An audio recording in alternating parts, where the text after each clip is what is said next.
शुक्लांबरधरं विष्णुं शशिवर्णं चतुर्भुजं प्रसन्नवदनं ध्यायेत् सर्वविघ्नोपशान्तयेत्।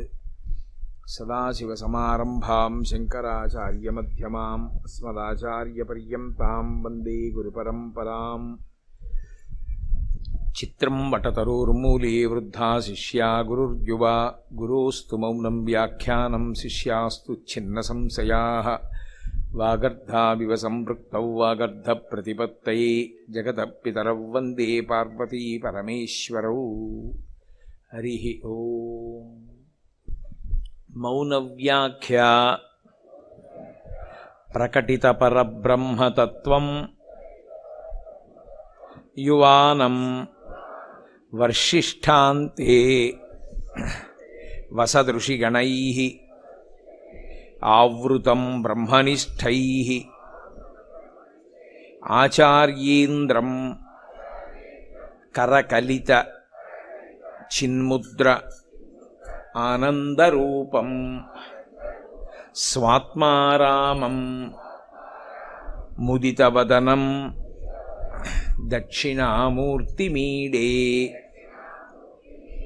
वटबिटपि समीपे भूमिभागे निषण्णं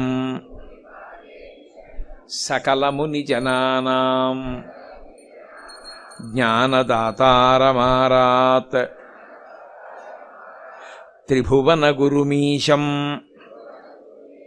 दक्षिणामूर्तिदेवं जननमरणदुःखच्छेद दक्षं नमामि। चित्रं वटतरोर्मूले वृद्धाः शिष्या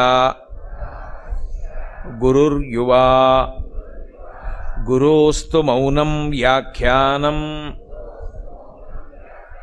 शिष्यास्तु छिन्नसंशयाः। निधये सर्वविद्यानां भिषजे भवरोगिणां गुरवे सर्वलोकानां दक्षिणामूर्तये नमः। ओं नमः प्रणवार्थाय शुद्धज्ञानैकमूर्तये निर्मलाय प्रशान्ताय दक्षिणामूर्तये नमः।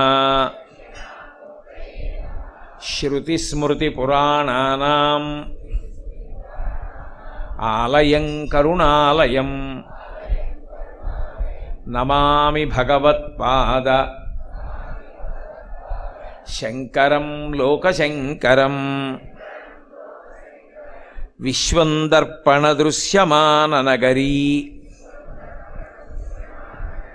तुल्यं निजान्तर्गतं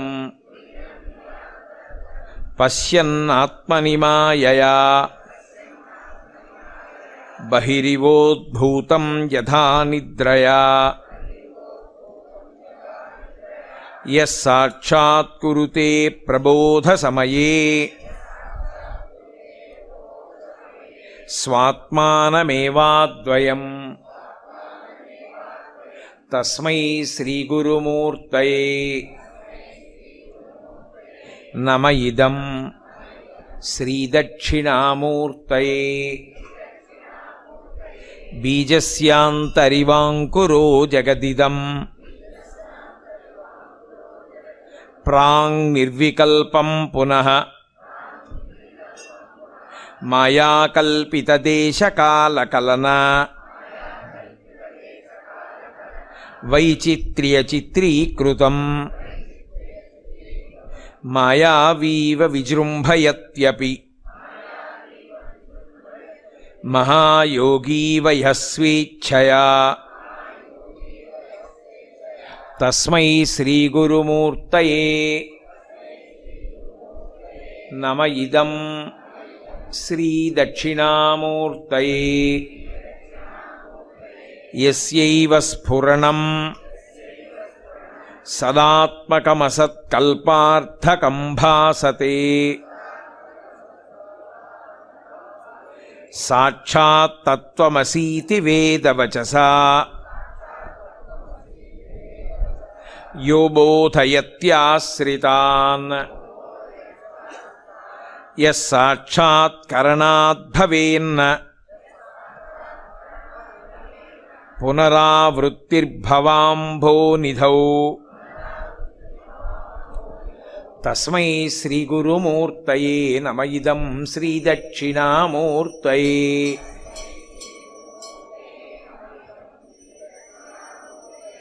నానాఛిద్రఘటోదరస్థిత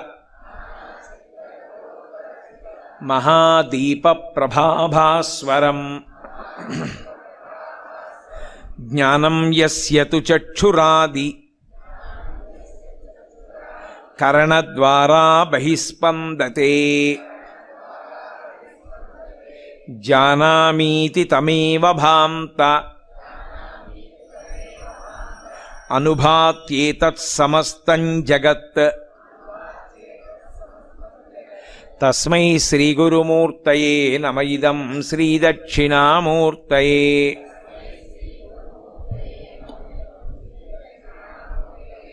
దేహం ప్రాణమపీంద్రియాణ్యపి చలాం బుద్ధిం చ శూన్యం విదుః స్త్రీబాలాంధజడోపమా త్వహమితి భ్రాంతా భృశం వాదినః మాయాశక్తి విలాసకల్పిత మహావ్యామోహ సంహారిణే. తస్మై శ్రీగురుమూర్తయే నమ. ఇదం శ్రీదక్షిణామూర్తయే. రాహుగ్రస్తదివాకరేందుసదృశో మాయాసమాచ్ఛాదనాత్ సన్మాత్రః కరణోపసంహరణతో యో భూత్సుషుప్తుః పుమాన్ ప్రాగస్వాప్సమితి ప్రబోధసమయే యః ప్రత్యభిజ్ఞాయతే. తస్మై శ్రీగురుమూర్తయే నమ. ఇదం శ్రీదక్షిణామూర్తయే.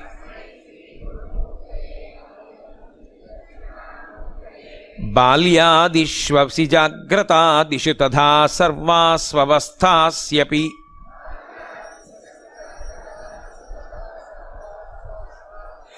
వ్యావృత్తాస్వనువర్తమాన మహమిత్యంతఃస్ఫురంతం సదా స్వాత్మానం ప్రకటీకరోతి భజతాం యో భద్రయా ముద్రయా. తస్మై శ్రీగురుమూర్తయే నమ. ఇదం శ్రీదక్షిణామూర్తయే. విశ్వం పశ్యతి కార్యకారణతయా స్వస్మామి సంబంధతః శిష్యాచార్యతయా తథైవ పితృపుత్రాద్యాత్మనా భేదతః స్వప్నే జాగ్రతి వా యయేష పురుషో మాయా పరిభ్రామితః. తస్మై శ్రీగురుమూర్తయే నమ. ఇదం శ్రీదక్షిణామూర్తయే.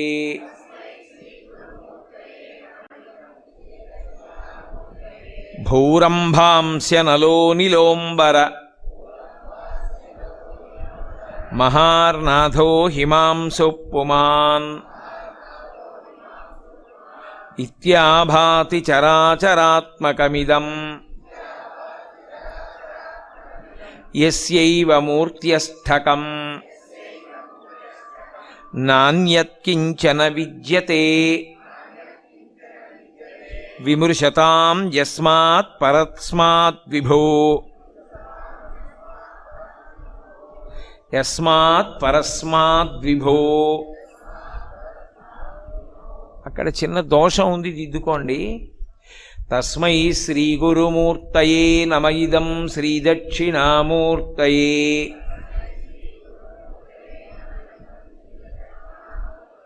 సర్వాత్మత్వమితి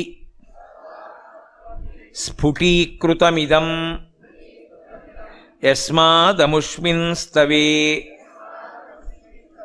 తేనాస్య శ్రవణాత్ తదర్థమననాత్ ధ్యానాచ్చ సంకీర్తనాత్ సర్వాత్మత్వమహావిభూతి సహితం స్యాదీశ్వరత్వం స్వతః సిద్ధ్యేత్ తత్పునరష్ఠదా పరిణతం ఐశ్వర్యమవ్యాహతం.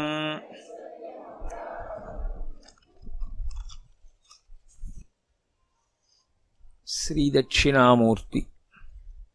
శ్రీదక్షిణామూర్తి అనేటటువంటి నామానికి ఉన్న వ్యాఖ్యానంలో ఒక నామం గురించి నిన్న మీతో నేను మనవి చేసి ఉన్నాను.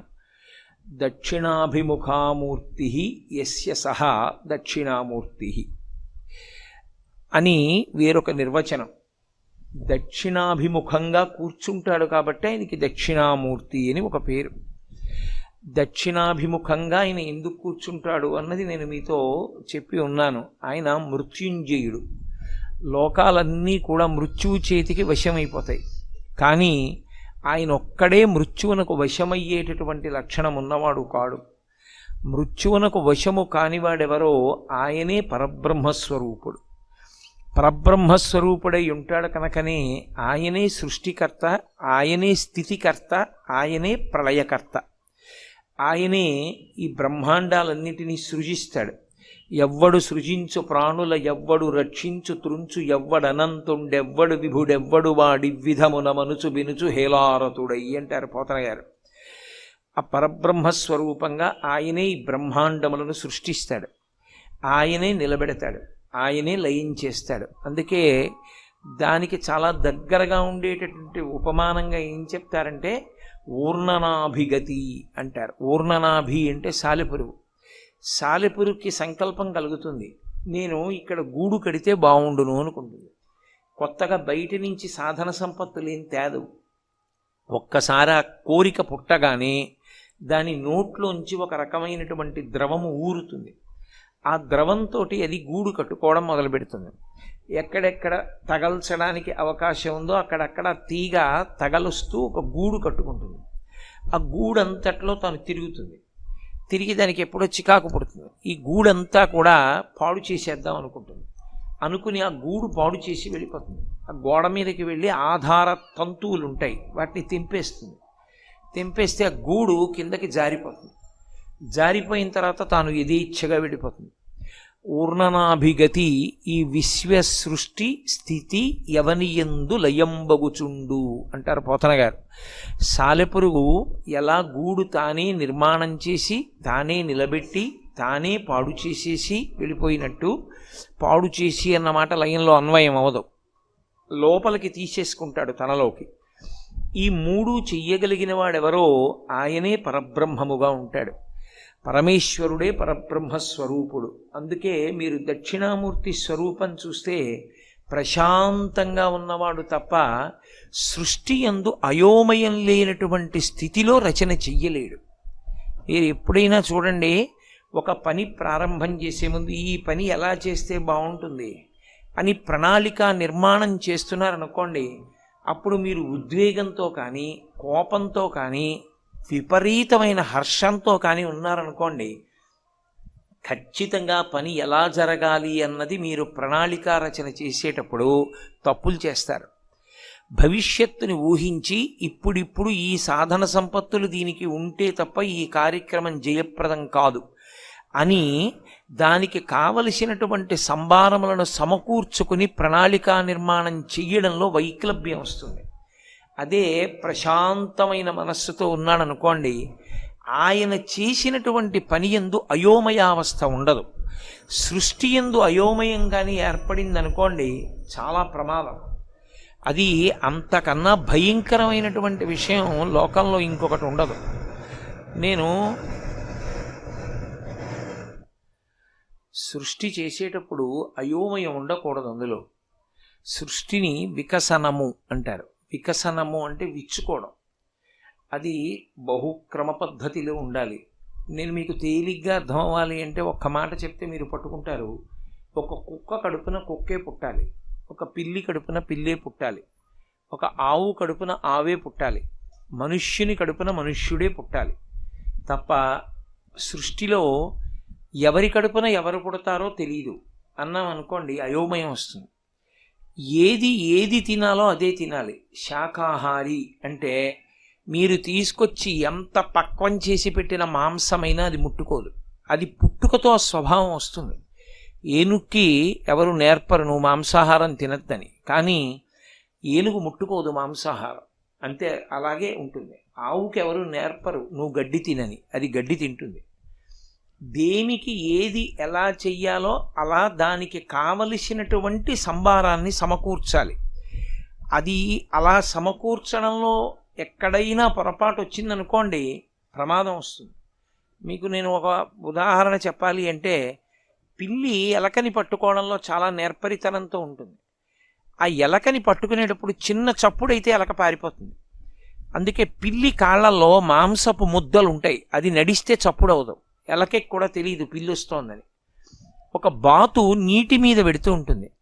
నీటి మీద వెళ్ళేటటువంటి బాతు పాదాలకి వేళ్ల మధ్యలో నాకు ఉన్నట్టుగా ఖాళీ ఉందనుకోండి, నీళ్లు ఆ వేళ్ల మధ్యలోంచి పైకొచ్చి బాతు నీటిలో మునిగిపోతుంది.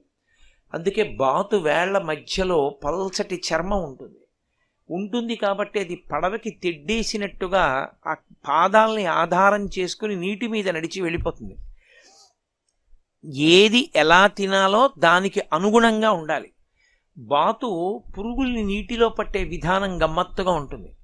నీటినంతటినీ తన చంపుటములలోకి తీసుకుని మూసేస్తే పురుగులు ఉండిపోతాయి. ఆ పై చంపుటానికి ఈ ముందుకి 2 కన్నాలు ఉంటాయి. అది మూసినప్పుడు ఆ కన్నాల్లోంచి నీళ్లు బయటికి వెళ్ళిపోతాయి. ఒక్క పురుగులు మిగిలిపోతాయి, లోపలికి తోసేసుకుంటుంది, ఆ పురుగుల్ని తినేస్తుంది. దేనికి ఏది అవసరమో దాన్ని అలా నిర్మించాలి తప్ప బాతు కాళ్ళవేళ్ల మధ్యలో చర్మం పెట్టడం నేను మరిచిపోయానన్నాడు అనుకోండి పరమేశ్వరుడు, చాలా అసహ్యంగా ఉంటుంది.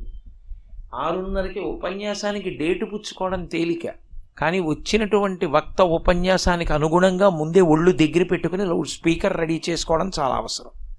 తప్ప వచ్చినవాడు కాళ్ళు చోప కూర్చునేలా ఉంటే ఆ మైక్ ఏర్పాటు చేసిన వాడిని మళ్ళీ పిలవకూడదు. కాబట్టి సృష్టి యందు అయోమయం ఉండకూడదు. ఏదైనా ఒక పని చేసే ముందే దాని గురించినటువంటి వ్యవస్థని ఆలోచన చేసుకుని జాగ్రత్త పడాలి. అలా జాగ్రత్త పడకపోతే అయోమయం వస్తుంది. మనం చేస్తామేమో ఇలాంటి తప్పులు, పరమేశ్వరుడి సృష్టి యందు ఈ దోషం ఉండదు. అది చాలా క్రమంగా ఉంటుంది. ఎలా విచ్చుకోవాలో అలా విచ్చుకుంటుంది. అందుకే మీరు చూడండి, సనాతన ధర్మంలో దేవతలందరూ కూడా తామర పువ్వులో కూర్చుంటారు. తామర పువ్వులో కూర్చోవడానికి కారణం ఒకటే, పువ్వులో కూర్చుంటే పువ్వు నలిగిపోదండి. పువ్వులో కూర్చోవడం ఏమిటి అసలు, దానికి అర్థం ఉందా ఏమైనా? సరస్వతీదేవి తామర పువ్వులో కూర్చుంటుంది. శ్రీ మహావిష్ణువు ఒక్కొక్క చోట గురువాయూరులో ప్రత్యేకంగా తామర పువ్వులో కూర్చుని ఉంటాడు కృష్ణ భగవానుడు. అదొక మహత్తరమైన దర్శనం అక్కడ. అలాగే లక్ష్మీదేవి తామర పువ్వులో కూర్చుంటుంది. ఒక్కొక్కచో పరమశివుడు తామర పువ్వులో కూర్చుంటాడు. అసలు ఈ సృష్టి చేసే బ్రహ్మగారు తామర పువ్వులోనే పుడతాడు, నాభి కమలంలోంచి పుడతాడు. ఎందుకు ఈ తామర పువ్వు? శ్రీ మహావిష్ణువు చేతిలో తామర పువ్వు ఉంటుంది. అరి నళిన గదా శంఖ పాణిర్ముకుంద. నళినము అంటే తామర పువ్వు పట్టుకుంటుంది. పరదేవత ఆవిడ కూడా చేతిలో ఎప్పుడూ కూడా ఒక తామర పువ్వుని పట్టుకుంటుంది. అందుకే లలితా సహస్రనామ స్తోత్రం చేసేటప్పుడు ప్రార్థనా శ్లోకంలో సింధూరారుణ విగ్రహాం త్రినయనాం మాణిక్య మౌళి స్ఫురత్ తారానాయక శేఖరాం స్మితముఖీం ఆపీనవక్షోరుహాం పాణిభ్యాం అళిపూర్ణరత్నచషకం రక్తోత్పలం బిభ్రతీం, రక్తోత్పలం ఎర్రటి కలువ పట్టుకుంటుంది. అందరికీ కలువ పువ్వుతోటి సంబంధం. ఎందుకు ఇది అంటే క్రమ వికసనానికి గుర్తు. అది బురదలో పుడుతుంది, కానీ సూర్యకిరణములు పడుతుంటే ఆ మొగ్గ విచ్చుకునేటటువంటి ప్రక్రియ అద్భుతంగా ఉంటుంది. అసలు ఆ తామర పువ్వు యొక్క వికసనము సృష్టి అని మాట్లాడితే అదొక్కటే కొన్ని రోజుల ప్రసంగం. అన్ని తామర పువ్వులు ఒకలా విచ్చుకోకూడదు. ఒక్కొక్కటి నీటి బిందువుని లోపల ఉంచుకోవాలి, ఒక్కొక్కటి ఉంచుకోకూడదు. నల్లకలువ ఉందనుకోండి, నల్లకలువ లోపల చిన్న చిన్న నీటి బిందువులు ఉండి తీరాలి. అందుకే శంకరాచార్యులు వారు అమ్మవారి కంటిని పోలిస్తే ఎప్పుడైనా నల్లకలువతో పోలుస్తారు. దృశాద్రగీయస్య దరదళిత నీలోత్పల రుచాదవీయాంసం దీనం అంటారు. దరదళిత నీలోత్పల రుచా, అందులో నీటి తడి లేదనుకోండి, ఇక కంటితో పోల్చడానికి వీల్లేదు. ఎందుచేత అంటే కంటిలో తడి ఆరిపోయింది అంటే ప్రమాదం, అది శుభప్రదం కాదు.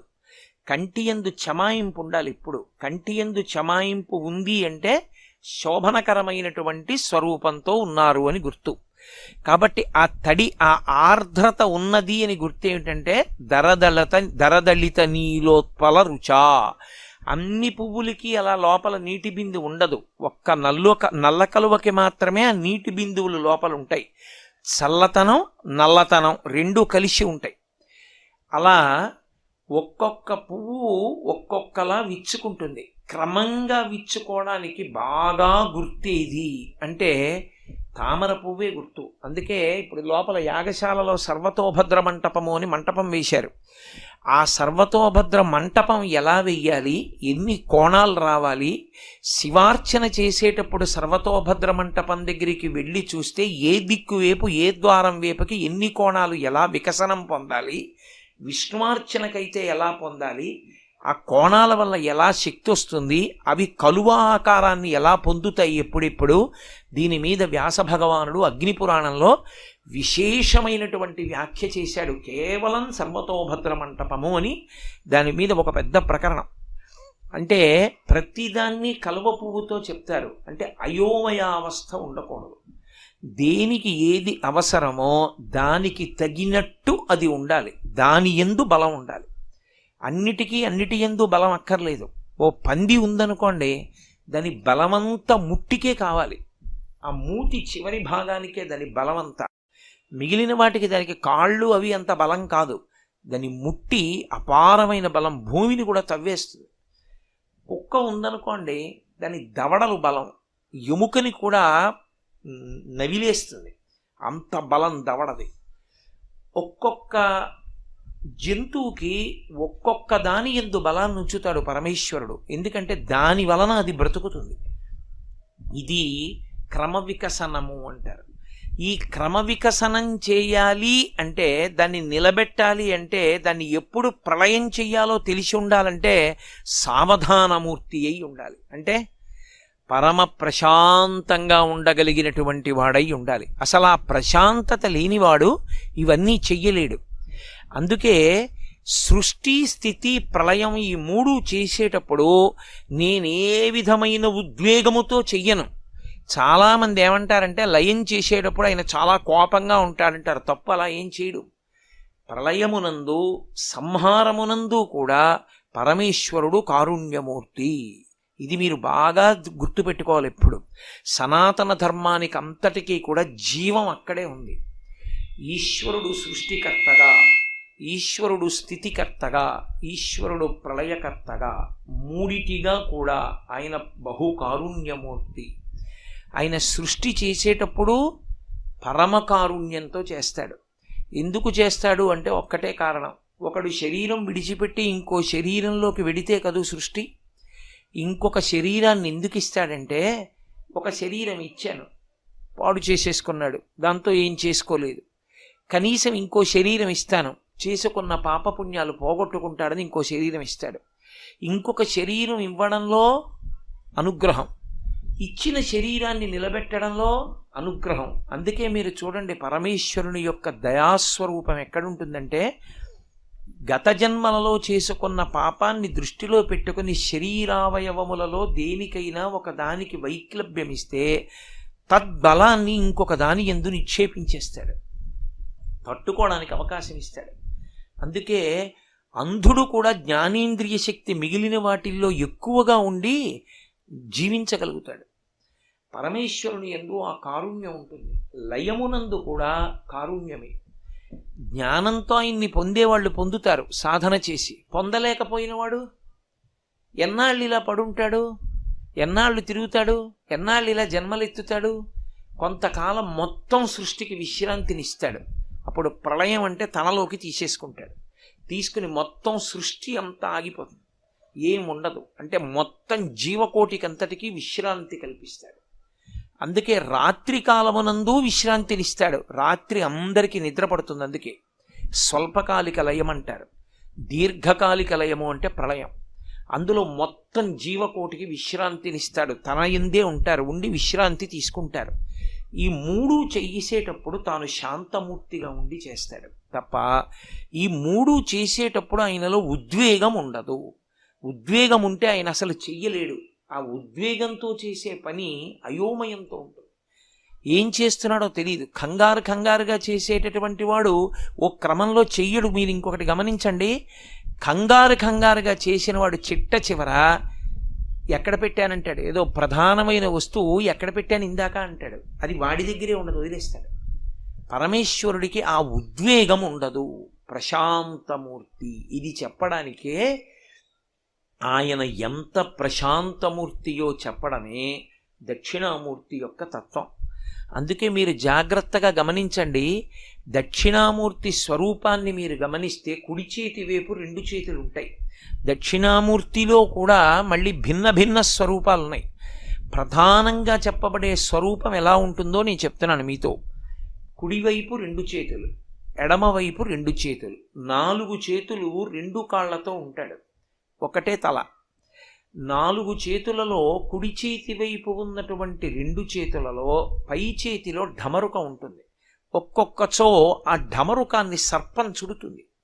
సర్పంతో చుట్టబడిన ఢమరుకాన్ని పట్టుకుంటాడు. ఆ సర్పం చుట్టుకుని వాలదు, ఇలా లేచి ఉంటుంది పైకి.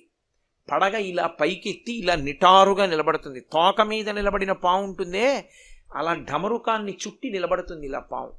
అది కుడి చేతిలో పైన ఉంటుంది. కింద చేతిలో ఇలా చిన్ముద్ర పట్టుకుంటాడు. ఎడం చేతిలో కింది చేతిలో పుస్తకాలు పట్టుకుంటాడు. పై చేతిలో అగ్నిహోత్రం పట్టుకుంటాడు. ముఖం స్వాత్మారామం ముదితవదనం, చిరునవ్వు నవ్వుతూ ఉంటుంది.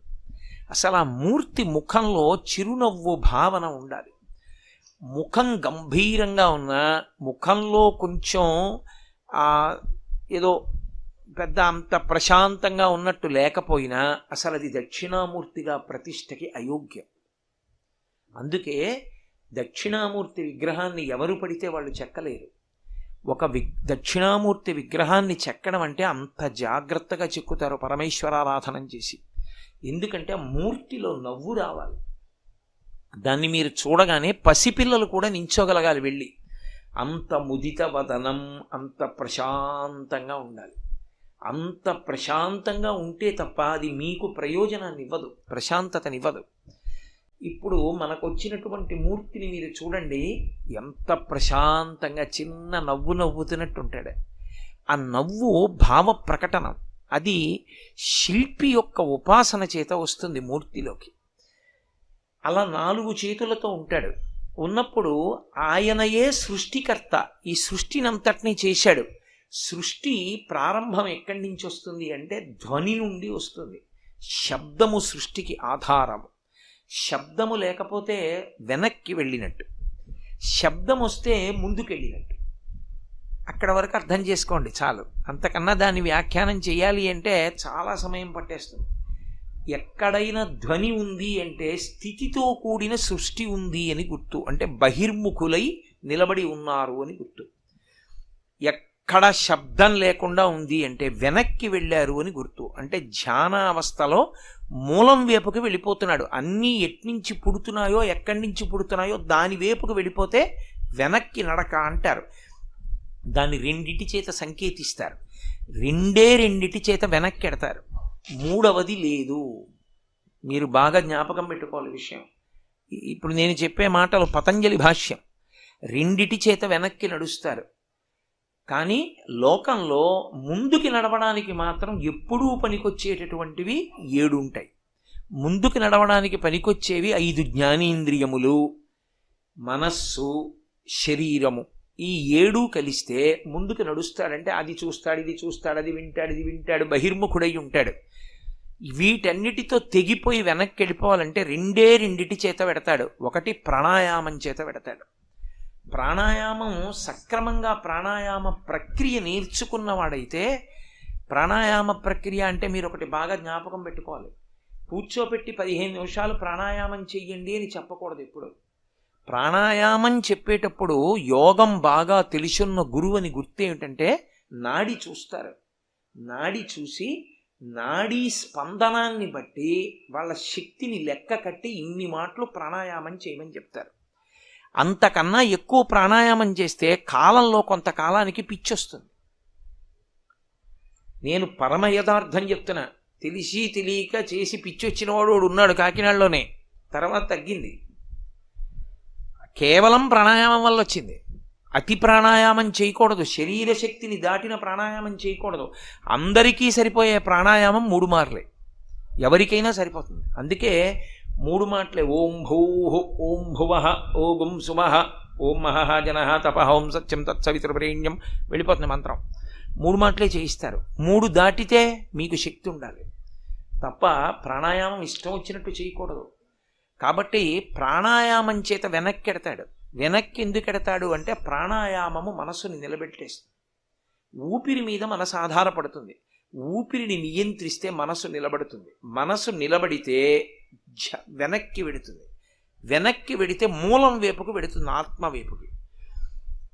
ఉద్వేగంతో మామూలుగా ఊపిరి తీస్తే ముందుకెడుతుంది, యోగశక్తిగా మారుతుంది ధ్యానంలో.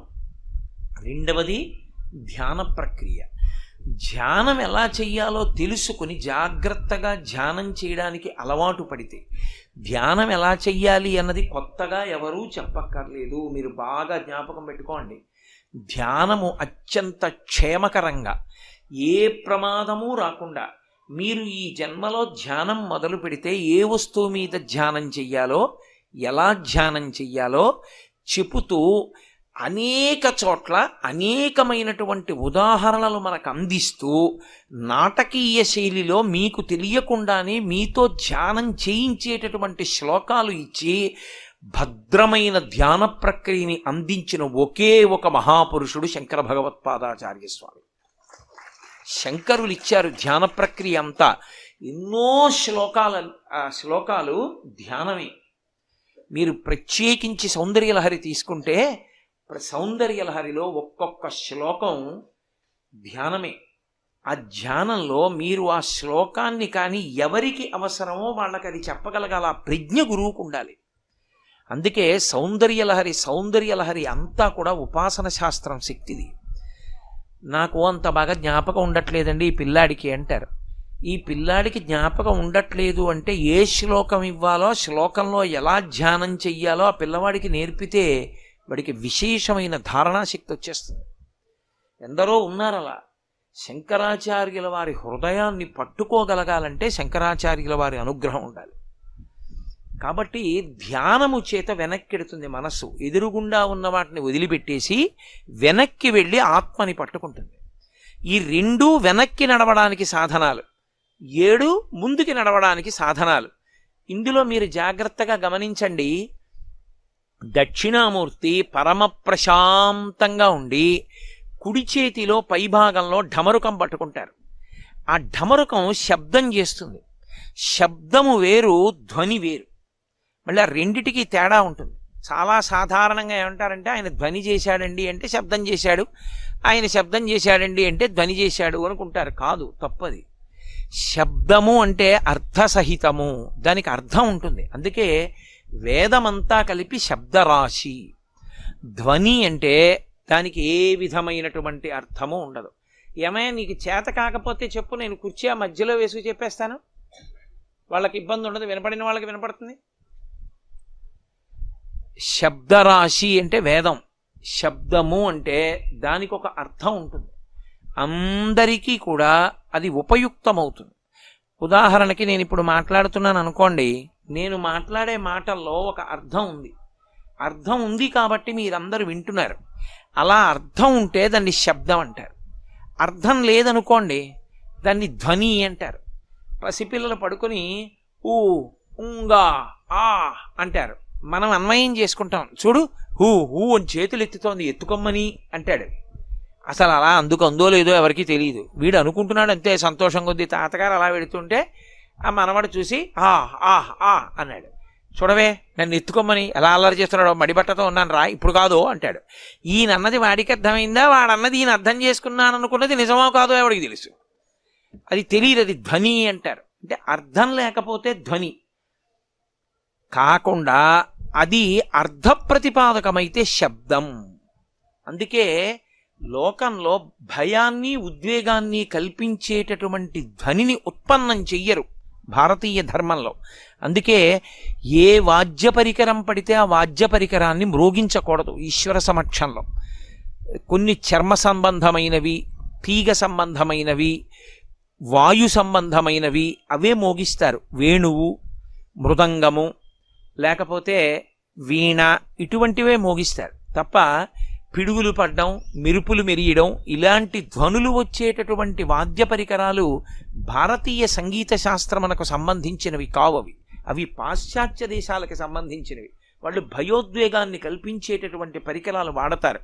మన దౌర్భాగ్యం ఏంటంటే ఇవాళ మనము వాడుతున్నాం కాబట్టి అవి మనం వాడేవి కావసలు యథార్థానికి. కాబట్టి సృష్టి అంతా కూడా శబ్దంలోంచే ఉత్పన్నం అవుతుంది. ఇప్పటికీ బిగ్ బ్యాంగ్ థియరీ అంటారు కదండి, మొదటి విస్ఫోటనంలోంచే సృష్టి ప్రారంభమైంది అని. కాబట్టి ఆ ఢమరుకం శబ్దం సృష్టికి ప్రతీక. సృష్టి అంటే ఏదో బోళ్ళంతమంది పుట్టేయడం కాదు. ఈ పుట్టిన వాళ్ళందరికీ కూడా మళ్ళీ ఒక ప్రత్యేకమైనటువంటి పద్ధతి ఉండాలి, వాళ్ళు తరించడానికో మార్గం ఉండాలి. ఆ మార్గం ఉండాలంటే పరమశివుడు మోగించినటువంటి ఢమరుకలోంచి మాహేశ్వర సూత్రములు వచ్చాయి, అందులోంచే వ్యాకరణం వచ్చింది, అందులోంచి సృష్టి వచ్చింది. వ్యాకరణమును ఆధారం చేసుకుని సమస్తమైన వాంగ్మయం వచ్చింది. వాంగ్మయము తరించడానికి కారణమైంది. అందుకే ఇప్పటికీ వ్యాకరణం చెప్తే మడి కట్టుకుని ఒక్క శివాలయంలోనే చెప్తారు. శివాలయంలో వ్యాకరణ మంటపం అని ఒక మంటపం కడతారు. అందులో గురువుగారు మడి కట్టుకుని కూర్చుని శిష్యులకి నేర్పుతారు.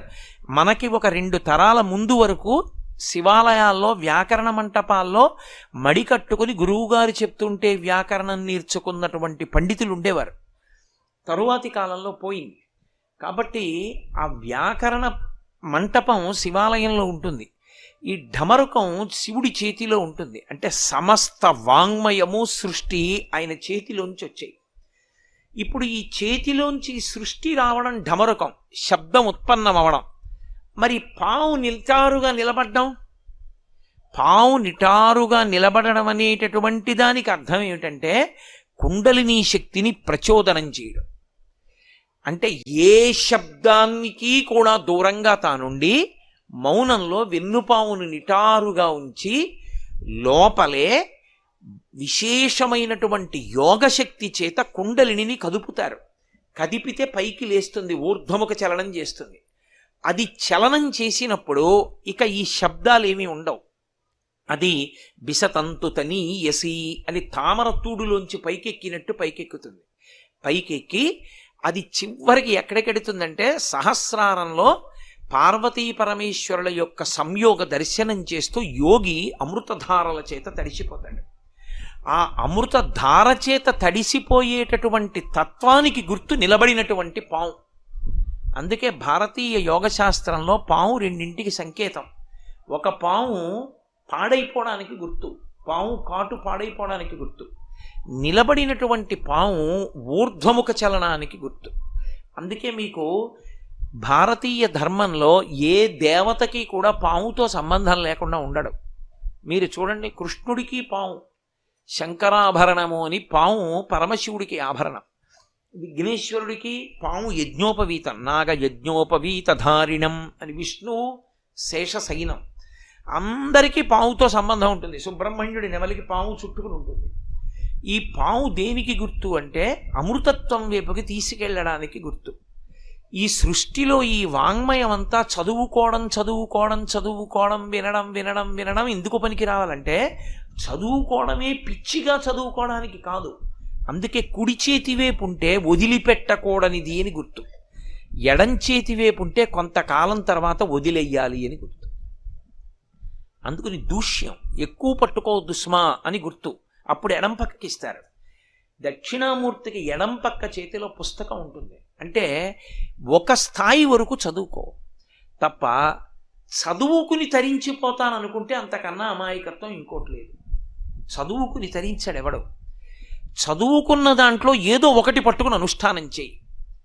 ఏదో ఏకశబ్ద సమ్యజ్ఞాత సృష్టప్రయుక్త స్వర్గే లోకే కామదుగ్భవతి.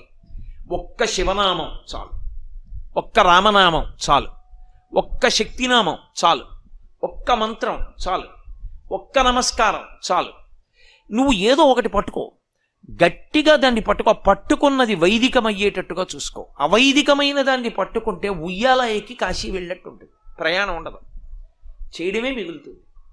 వైదికమైన దాన్ని పట్టుకుంటే నువ్వు చేరవలసిన దాన్ని చేరిపోతావు. అంటే అనుష్ఠాన ప్రక్రియకి గుర్తు ఏమిటంటే మనస్సులో తిప్పడం రావాలి. అందుకే కుడి చేతి వైపుకి జపమాల ఉంటుంది. మీరు చూడండి, దక్షిణామూర్తి కుడి చేతిలో పై చేతిలో ఢమరుకం ఉంటుంది, నిలబడిన సర్పం ఉంటుంది, అక్షమాల చేత్తో తిప్పే మాల ఉంటుంది. అంటే 100 ప్రసంగాలు చేయడం కన్నా, ఇప్పుడు నేను ఇక్కడికి వచ్చి 2 గంటల ఉపన్యాసం చెప్పడం కన్నా యథార్థానికి చిత్రం వటతరోర్మూలే వృద్ధా శిష్య గురుర్జువా అన్న శ్లోకాన్ని జపం చేస్తూ లోపల దక్షిణామూర్తిని 2 గంటల పాటు దర్శనం చేస్తే నాకు వచ్చే అభ్యున్నతి నిజానికి 2 గంటల ఉపన్యాసం చెప్పడంలో రాదు. లోపల తిప్పడం ఎవరు తిప్పుతాడో వాడు ధన్యుడు. అందుకే కుడి చేతిలో అక్షమాల ఉంటుంది, జపమాల. తిప్పడం అనుష్ఠానం చాలా అవసరం. ఎన్నో వింటాడు, ముఖాన బొట్టు కూడా ఉండదు. ఎందుకు వినడం? ఎవడకు కావాలి? నీకు బొట్టు ఎట్టుకోవడానికి చాలా మొహమాటం. ఏమిటి విని ఏమిటి సాధిస్తావు? ఏమీ లేదు. ఎక్కడో రాయి దెబ్బ తగిలి ముందుకు పడి మచ్చబడితే ఏం చేస్తావు? బొట్టు ఎట్టుకోవడానికి కష్టం. వాడు ఎన్ని వింటే ఏం ఉపయోగం నాకు చెప్పండి? ఏమీ ఉండదు. అనుష్ఠానం ప్రధానం. అందుకే జపమాల పైన పట్టుకుంటాడు. అది సృష్టికి గుర్తు. స్థితి ఆయన చిరునవ్వుతో కూడుకున్న ముఖం. నిలబెట్టేటటువంటి వాడు, పోషించేటటువంటి వాడు చిరునవ్వుతో పోషించాలి, లేకపోతే అది శక్తిగా మారదు. అది ఎంత తొందరగా ఈ శరీరం వదిలేద్దామా అన్నదానికి కారణమవుతుంది. మీరు అందుకే చూడండి, స్థితి అన్న మాటలో ఊపిరి, కడుపు ఈ 2 కలిస్తేనే స్థితి. మీరు నేను అన్న మాటలు జాగ్రత్తగా పట్టుకోవాల్సి ఉంటుంది సుమా. కడుపు ఊపిరి కలుస్తాయి. ఎందుకంటే కృతయుగం, త్రేతాయుగం, ద్వాపరయుగం, కలియుగం ఈ 4టిలో ప్రాణాలు నిలబడే స్థానాలు వేరు. కృతయుగంలో ఎముకలున్నంత కాలం బతికుంటారు. త్రేతాయుగంలో మాంసమున్నంత కాలం బతికుంటారు. ద్వాపర యుగంలో రక్తం ఉన్నంత కాలం బతుకుతారు. కలియుగంలో అన్నం తిన్నంత కాలం బతుకుతాడు. మీరు చూడండి, అన్నం పెడితే బతకడు.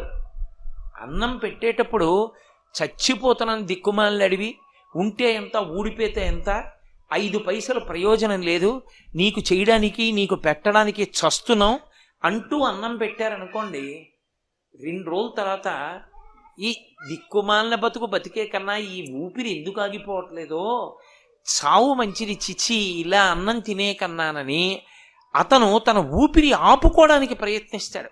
మనిషికి చావు మీద అనురక్తి మొదలవడానికి కారణం ఏమిటో తెలుసా?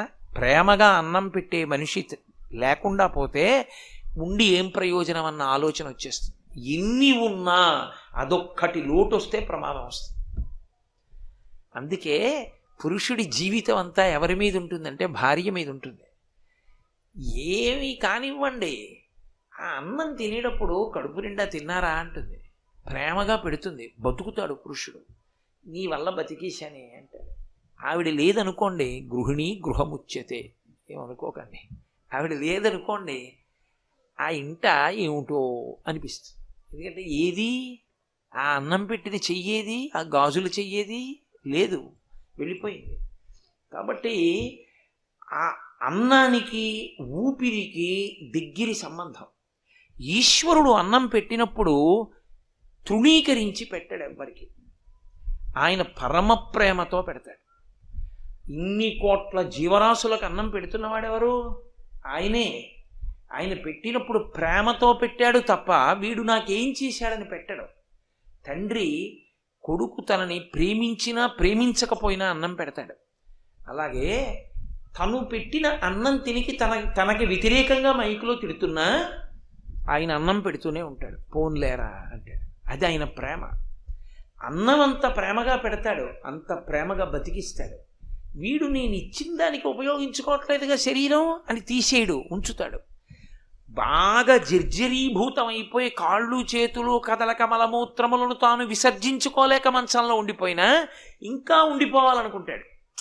పిచ్చాడా, ఏం చేస్తావురా శరీరంలో ఉండి, ఏం చేయలేవు అని బయటికి తీసేసి ఇంకో శరీరంలో పెడతాడు. ఎంతటి కారుణ్యమూర్తి! అందుకే ఆ స్థితికారకత్వమునందు కారుణ్యం ఉండాలి. అందుకే ముఖం చిరునవ్వు నవ్వుతూ ఉంటుంది. సృష్టి ధమరుకం, స్థితి చిరునవ్వు, లయం అగ్నిహోత్రం. అందుకే ఎడంచేతి వైపు అగ్నిహోత్రాన్ని పట్టుకుంటాడు. ఈ సమస్త ప్రపంచాన్ని లయం చెయ్యగలిగిన వాడెవరు? ఆయనే. లయం చెయ్యడం అన్న మాట మళ్ళీ రెండు రకాలుగా ఉంటుంది. ఆ శరీరం పడిపోయేటట్టు చేయడం ఒకెత్తు, ఆ శరీరం పడిపోవడం కాదు, ఇక మళ్ళీ శరీరంలోకి రావలసిన అవసరం లేకుండా చేయడం ఒకెత్తు.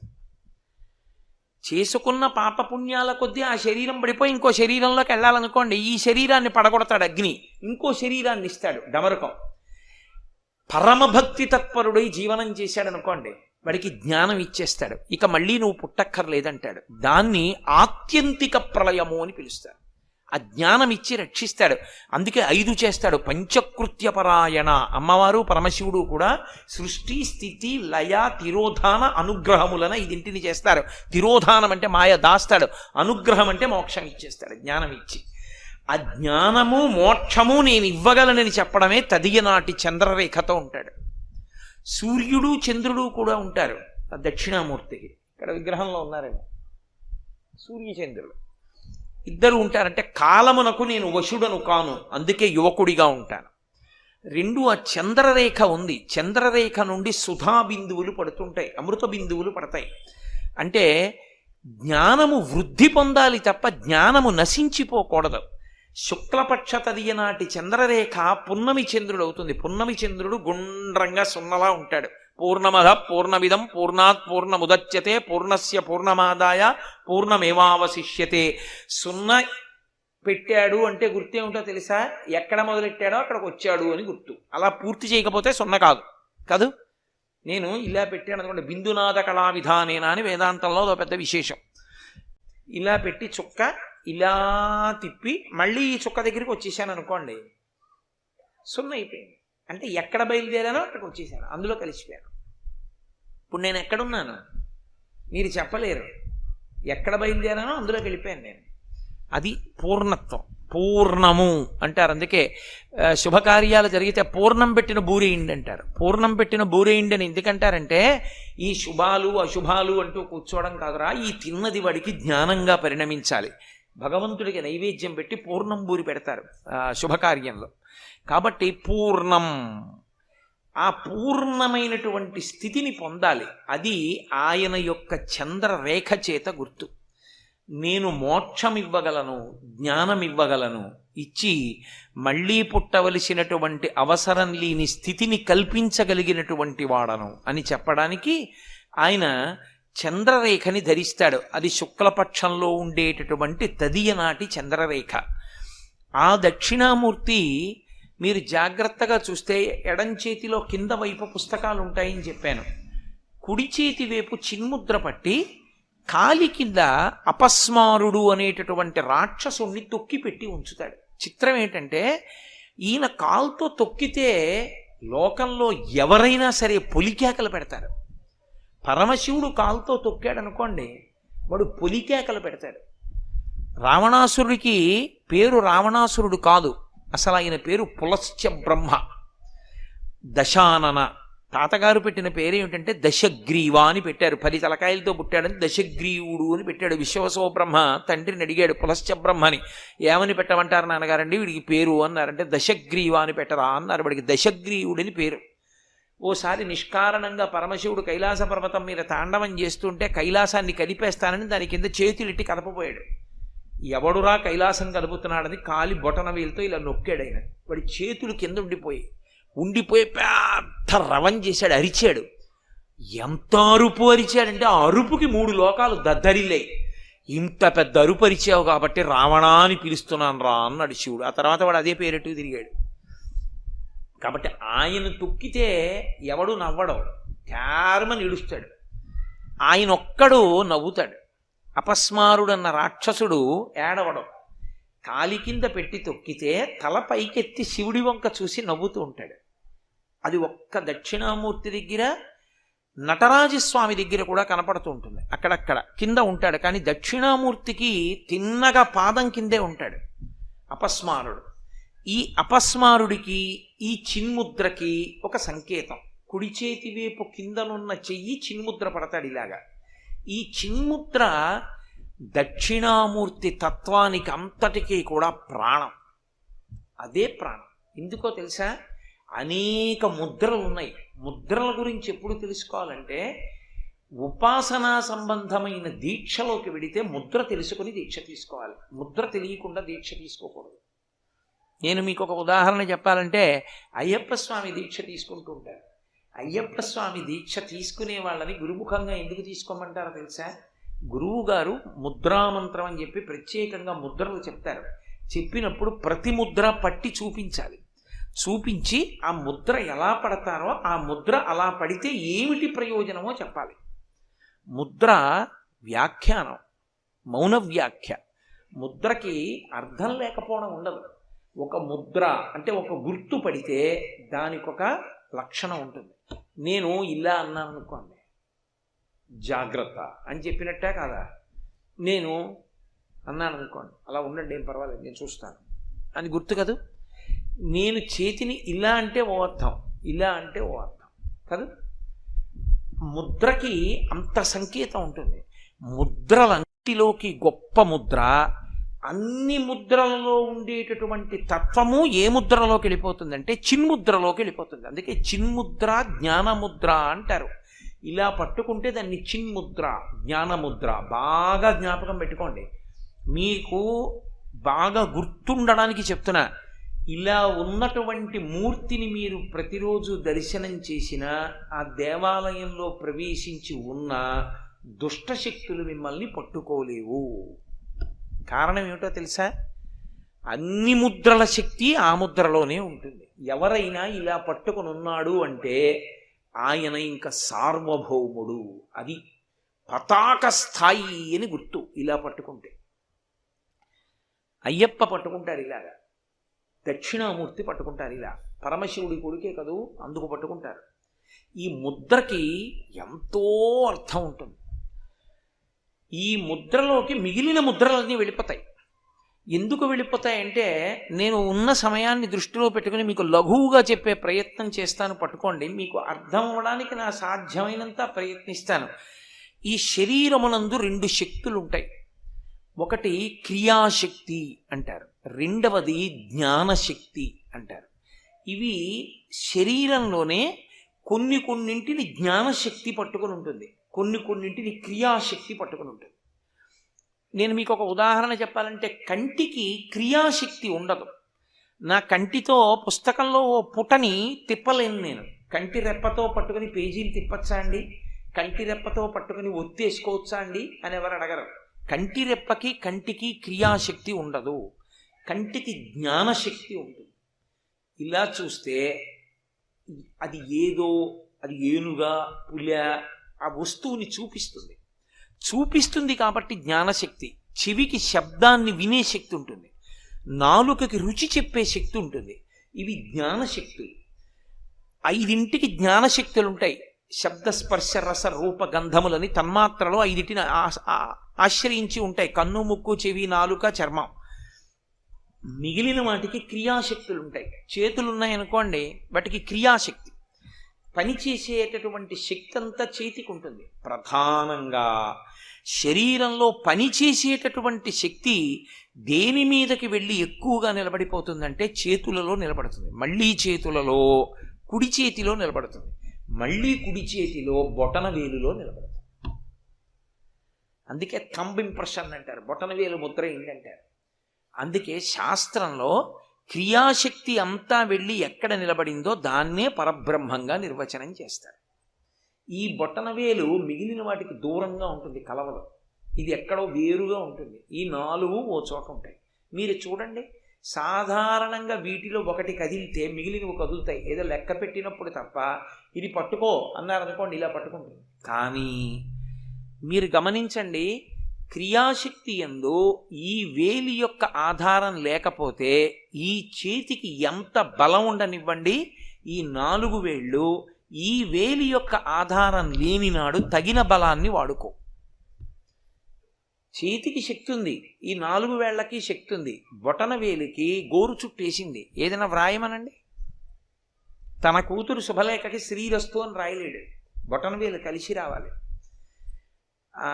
ఏదైనా బరువు ఎత్తుతున్నాడు అనుకోండి, ఈ బొటన వేలు వదిలిపెట్టేసి ఈ 4 వేళ్లతోటే ఎత్తండి, బొటన వేలు వాడద్దన్నారు అనుకోండి, బొటన వేలు కలిస్తే ఎత్తినట్లు బొటన వేలు వదిలిపెట్టి వాడలేడు, ఎత్తలేడు.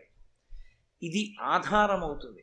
ఈ 4టికి చేతికి ఇది ఆధారం, బలాన్ని పెంచడానికి. అయి ఉండి తాను దూరంగా ఉంటుంది, తాను కలవదు. ఇవి 4 ఒక చోటుకి కూడుతాయి. ఈ 4 కూడినా దీని ఆధారం లేనప్పుడు ఈ 4టికి బలం లేదు. ఈ 4టికి బలాన్ని ఇది ఇస్తుంది, కానీ దూరంగా ఉంటుంది. అందుకే దీన్నే పరబ్రహ్మంగా చెప్తారు. ఇది పరబ్రహ్మం అయితే ఈ వేలుంది చూశారు, ఈ వేలు ఎంత దూరమైనా చేస్తుంది. ఇది సాధారణంగా ఎప్పుడూ దగ్గర చెయ్యదు. ఈ వేలు దగ్గరగా ఉంది అని చెప్పవలసి వస్తే ఈ వేలు వాడరిక. ఎంత దగ్గర అంటేనండి, నా గుండెల్లో పెట్టుకున్నాను అని చెప్పవలసి వచ్చిందనుకోండి, ఇలా అండవు, ఇలా అంటాడు. బొటన వేలితో కలిపి చేయి పెడతాడు. చాలా దూరం అనవలసి వచ్చిందనుకోండి, అలా చూపిస్తాడు, అక్కడండి అంటాడు. భగవంతుడు ఎక్కడున్నాడండి అని అడిగారు అనుకోండి, ఎక్కడో కొండ మీద ఉన్నాడండి, ఎక్కడో ఆకాశంలో ఉంటాడండి, ఇలా చూపిస్తాడు. ఈ వేలు దూరం చేస్తుంది. బాగా దూరం చేసేది ఈ వేలు. బాగా దూరం చేసినటువంటిదే ఈ వేలైతే ఎక్కడో లేడురా పరమాత్మ, ఇక్కడే ఉన్నాడని చెప్పేది ఈ వేలు. అతి దగ్గరతనాన్ని చెప్తుంది ఈ వేలు. అందుకే భగవంతుడు ఎంత ఉంటాడు అంటే అంగుష్టమాత్రుడై ఉంటాడు. ఇక్కడ బొటన వేలంత వాడై ఉంటాడు లోపల. జీవుడు అంగుష్టమాత్రుడై ఉంటాడు. మన మీరు భారతంలో ఉన్నారుగా, జీవుడే బ్రహ్మము. ధర్మరాజు గారు చెప్పలా, అందుకని బొటన వేలంత ఉంటాడు. బొటన వేలంత ఉన్నటువంటి జీవుడు బ్రహ్మము కనుక బొటన వేలు భగవంతునికి సూచన. ఇది దూరం చేయడానికి సూచన, ఇది దగ్గర చేయడానికి సూచన. దూరంగా ఉన్నాడన్నవాడు ఎక్కడో లేడు, ఇక్కడే ఉన్నాడని తెలియచేయబడితే అసలు ఎక్కడో వెతకడం కాదురా, ఇక్కడ నాలోనే ఉన్నాడు భగవానుడు అని తెలుసుకుంటే ఇది వంగిపోయి దీంతో కలిసిపోతుంది. ఇలా కలిసిపోయిందో, ఎక్కడ విడిపోయాడో అక్కడ కలిసిపోయాడు కాబట్టి 0 అయిపోయింది. అందుకని చిన్ముద్ర. అప్పుడు ఈ 3 వేరుగా అయిపోయి దూరం చేస్తున్న వేలు వచ్చి బొటన వేలుతో కలిసిపోయింది. అందుకని చిన్ముద్ర కాదు. చిత్రం ఏమిటంటే, ఈ 4 కలిశాయనుకోండి, ఈ 4 కలిసి ఉన్నంతసేపు మాయయందు తిరుగుతూ ఉంటాడు. మాయయందు తిరగడం అంటే ఏమిటో అనుకుని మీరు పెద్ద హడావిడి పడిపోక్కర్లేదు. మీకు నేను ఒక్కటే చెప్తా, సత్యము ఎదురుగుండా ఉంటుంది, కనపడదు. మాయ ఉండదు, ఉన్నట్లు కనపడుతుంది. ఉండక ఉన్నట్లు కనపడితే మాయ, ఉండి కనపడకపోతే సత్యం. ఉండి ఉన్నట్లుగా కనపడిపోయింది అనుకోండి, సత్యం అర్థమైపోయిందని గుర్తు, అంతే. మీరు చెప్పింది మాకేం అర్థం కావట్లేదండి, ఇదో మాయ అని మీరు అంటారు, నాకు తెలుసు. కానీ నేను మీకు ఒక ఉదాహరణ చెప్తాను, మీరు వెంటనే పట్టేసుకుంటారు. మాయ అంటే ఎప్పుడైనా మీకు మాయ అంటే ఏమిటి అని ఎవరన్నా అడిగారనుకోండి, మీకు నేను అతి తేలిక నిర్వచనం చెప్తున్నా, జ్ఞాపకం పెట్టుకోండి. నామము రూపము ఇవే మాయ. నామరూపములు మాయా. నామము పేరు, రూపము ఒక రూపం, ఈ రెండు మాయ. ఈ రెండుటిని తీసి చూస్తే సత్యం. నేను మీకు ఉదాహరణ చెప్పాలి అంటే, ఏమండి గాజులు బాగున్నాయండి అంటారు, ఏమండి ఉంగరాలు బాగున్నాయండి అంటారు, ఈ గొలుసులు బాగున్నాయి, భుజకీర్తులు బాగున్నాయి, అందెలు బాగున్నాయి, లేకపోతే ఏదో మెళ్ళో వేసుకున్న హారాలు బాగున్నాయి అంటారు. హారముగా ఏది ఉంది? బంగారం. ఉంగరముగా ఏది ఉంది? బంగారం. కొనుక్కునేవాడేం చూస్తాడు? గొలుసు చూస్తాడు, ఉంగరం చూస్తాడు, భుజకీర్తి చూస్తాడు, అందె చూస్తాడు. అమ్ముతున్న కంసాలేం చూస్తాడు? ఆ లోపల ఉన్న బంగారం ఎంతుందో తూకం వేసి చూస్తాడు. మనమేమంటాం? గొలుసుందండి నా దగ్గరండి అంటాం. కంసాలేమి దానికి డబ్బు ఇవ్వాల్సి వస్తే ఏమిస్తాడు? గొలుసు పొడుగు చూసి ఇవ్వడు, గొలుసులో ఉన్న బంగారానికి ఇస్తాడు. ఇప్పుడు నేను మీకు చెప్పిన మాటని గట్టిగా పట్టుకునే ప్రయత్నం చేయండి. బంగారం లేకుండా గొలుసు ఉంటుంది, అంటే గొలుసు లేకుండా బంగారం ఉంటుంది, బంగారం లేకుండా గొలుసు ఉండదు. ఇది పట్టుకున్నారా? నేను మీకు తులం బంగారం ఇచ్చాను, గొలుసు చేయించుకున్నారు. బంగారం ఉంది కాబట్టి గొలుసు చేయించుకున్నారు. నేను మీకు బంగారం ఇవ్వలేదు, ఓ గొలుసు పట్టండి అన్నాను, వస్తుందా? బంగారము లేని గొలుసు ఉండదు, గొలుసు లేని బంగారం ఉంటుంది. గొలుసు లేదు, చెరిపించేశారు. ఏదో వీధిలో కడితే లాగేస్తున్నారంటే గొలుసులను చెరిపించేసి ఓ ముద్ద చేసేసి బ్యాంకులో లాకర్లో పెట్టేసుకున్నారు. ఇప్పుడు బంగారం ఉందా లేదా? బంగారం ఉంది. బంగారం అంటూ ఉంటే ఎప్పుడైనా ఆభరణం అవుతుంది. బంగారం లేదు, గొలుసు వస్తుందా? రాదు. గొలుసుగా లేదు, బంగారం మాత్రం సత్యం. బంగారము ఎప్పుడూ సత్యమే. దాని మీద నామరూపములు ఆరోపింపబడ్డాయి. ఆరోపించడానికి సత్యం ఉండాలి అక్కడ. ఎవరో ఇవాళ నాకు వేసిన పూలదండ వెళ్ళిపోతూ అక్కడెక్కడో పడేసి వెళ్ళిపోయాను నేను. పూలదండ సత్యం అక్కడ పడుంది కాబట్టి రాత్రి ఎవడో వెడుతున్న వాడికి అందులో పాము కనపడింది. పాము అనుకున్నాడు ఆయన. పూలదండ ఉంటే కదా పాము కనపడడం. అసలు పూలదండ లేనిదే పాము ఎక్కడి నుంచి కనపడుతుంది? పూలదండని పాము అనుకుంటున్నాడు, పూలదండ లేకపోతే పాము ఎక్కడి నుంచి వస్తుంది? సత్యము లేని మాయ ఉండదు, మాయ లేకుండా సత్యం ఉండదు. నామము రూపము మాయ. గొలుసు అబద్ధం, ఇవాళ ఉండొచ్చు, రేపు కరిగించేస్తే బంగారం. బంగారం ఎక్కడికి పోదు, అలాగే ఉంది సత్యం. దొంగెత్తుకుపోయినా బంగారం ఉంది. గొలుసు ఇవాళ ఉంది, రేపు ఉండకపోవచ్చు, కరిగించేయచ్చు, ఉంగరం చేయించేసుకోవచ్చు. కాబట్టి నామరూపములు మాయ, బంగారము సత్యం, పరమేశ్వరుడు సత్యం, ఈ నామరూపాలన్నీ మాయ. అందుకే శంకరాచార్యులు వారు దక్షిణామూర్తి స్తోత్రం ఇచ్చి పట్టుకోలేరేమోనని ఆఖరి శ్లోకం సగుణోపాసనం చేశారు. భూరంభాంచ నలో నిలోంబరమహార్నాథో హిమాంసపుమాన్ ఇత్యాభాతి చరాచరాత్మకమిదం యస్యైవ మూర్త్యష్టకం అంటూ. అయితే ఏమంటే మరి ఇవన్నీ కనపడుతున్నాయి కదా అంటే శంకరాచార్యులు వారు దీన్ని మొట్టమొదటి శ్లోకంలోనే ఈ మాయా సిద్ధాంతాన్ని అత్యద్భుతంగా తీసుకొచ్చారు. విశ్వందర్పణ దృశ్యమాన నగరీతుల్యం నిజాంతర్గతం పశ్యన్ ఆత్మని మాయయా బహిరివోద్భూతం యథా నిద్రయా యస్ సాక్షాత్కురుతే ప్రబోధ సమయే స్వాత్మానమేవాద్వయం. అయితే నేను ఇవాళ లఘువుగా మాట్లాడతానంతే దాని గురించి. శ్లోకాలన్నీ వ్యాఖ్యానం చేయడానికి సమయం ఎక్కడిది? శంకర భగవత్పాదులు అన్నారు, ఏమండి ఇదిగో మాయ అంటారు ఏమిటండి? బల్ల కనబడుతోంది, మైకులు కనబడుతున్నాయి, నేను కనబడుతున్నాను, వాళ్ళు కనబడుతున్నారు, స్తంభాలు కనబడుతున్నాయి, పరదాలు కనబడుతున్నాయి, మాయ అంటారు ఏమిటి? ఉంది కదా విశ్వం అంటావా? విశ్వం బయట లేదు, నీలోనే ఉన్నది, బయట లేదు అన్నారు శంకరాచార్యులు. అనగానే మనం ఏమంటాం? అబ్బెబ్బే చాలా అమాయకంగా మాట్లాడుతున్నారండి, ఎంత జగద్గురువులైనా. బయట లేకపోవడం ఏంటంటే ముట్టుకుంటే తెలియట్లా, బయట ఉంది విశ్వం, నాలో ఉండడం ఏమిటి అంటే శంకరాచార్యులు వారు అన్నారు, సరే నీలోనే ఉంది, నీలో లేదు బయట ఉందని ఎలా చెప్తున్నావు? అనుభవంతో కదూ, నేను ముట్టుకుంటున్నాను కదండి, నేను చూస్తున్నాను కదండి అని కదా అంటున్నావు, కాబట్టి బయట ఉందని కదా అంటున్నావు. అలా అయితే నేను ఓ మాట చెప్తా విను అని శంకరులు అన్నారు. పశ్యన్ ఆత్మనివాయయా బహిరివోద్భూతం యథా నిద్రయా యస్ సాక్షాత్కురుతే ప్రబోధ సమయే స్వాత్మానమేవాద్వయం. రాత్రి నేను నిద్రపోతున్నప్పుడు కాశీపట్టణం వెళ్ళినట్టు, గంగానదిలో స్నానం చేసినట్టు, ఆ గంగ ఒడ్డును నిలబడ్డట్టు, చంద్రశేఖరేంద్ర సరస్వతి స్వామివారు, భారతీ తీర్థస్వామి వారు వచ్చి స్నానం చేస్తున్నట్టు, వాళ్ళు సత్యదండాలు ముంచుతున్నట్టు, నేను వాళ్ళని చూసి మురిసిపోతున్నట్టు, నేను వాళ్లతో పాటుగా శివాలయంలోకి వెళ్ళినట్టు, రుద్రం జరుగుతుంటే అభిషేకం చేస్తున్నట్లు నాకు కల్లో కనపడుతుంటే ఆనందంతో పొంగిపోతున్నాను. ఇంతలో ఏదో చప్పుడు అయింది, తెలివి వచ్చింది. ఏది? కాశీ ఏది? స్వాములేరి? శివలింగం ఏది? పోయింది. ఇప్పుడు బయటికి వచ్చేటప్పటికే ఉంది, నేను నా మనసం నా గది ఉన్నాయి. మరి కలలో నీకు కనపడింది కూడా అనుభవాన్ని ఇచ్చిందా లేదా? సంతోషపడ్డావా లేదా కాశీలో ఉన్నానని? మరి అనుభవాన్ని ఇచ్చింది నిజమైతే నీకు కలలో అనుభవాన్ని ఇచ్చిన కలలో కాశీ ఏది? ఉన్నావా కల్లో? లేదుగా. తెలివి వస్తే పోయిందిగా. తెలివిలో ఉన్నప్పుడు నీకు కనపడుతున్నది నిద్రలో కల్లో ఉందా? లేదుగా. ఎక్కడో నువ్వు ఒక్కడివి వెడుతున్నట్టు, నిన్నెవరో పట్టుకుని తీసుకెళ్లి గుంజ కట్టేసి కొరణాలతో కొడుతున్నట్టు, ఒళ్ళంతా పగిలిపోతున్నట్టు, భయపడిపోతున్నట్టు అనిపించింది. ఒక్కసారి తెలివి వచ్చేసింది. అమ్మయ్యా, ఎవ్వడూ లేడరా బాబు, నన్ను కొట్టట్లేదు, ఉత్తినే భయపడిపోయాను, మంచినీళ్ళు తాగి గోయిందా గోయిందా గోయిందా అని పడుకున్నాడు. మరి కలలో ఉన్నది మెలకువలో లేదు, మెలకువలో ఉన్నవి కలలో లేవు. ఆ అవస్థలో ఉన్నది అనుభూతినిచ్చింది, ఈ అవస్థలో ఉన్నది అనుభూతినిచ్చింది. అనుభూతి ఇచ్చిందంతా సత్యమైతే మరి కలలో ఉన్నది సత్యమే. మరి అలాంటప్పుడు కలలో ఉన్నది సత్యం కాకపోతే ఇది సత్యం కాదు. ఏం చెప్తారు శంకరాచార్యుల వారికి? ఆ తర్వాత శ్లోక వ్యాఖ్యానం వేరనుకోండి, దాన్ని వింటే అమ్మ బాబోయ్ అసలు ఎవరు చెప్పగలరా ఇలా అనిపిస్తుంది. నిజం, జగత్ ఇక్కడ ఉంటుంది, బయట ఉండదు.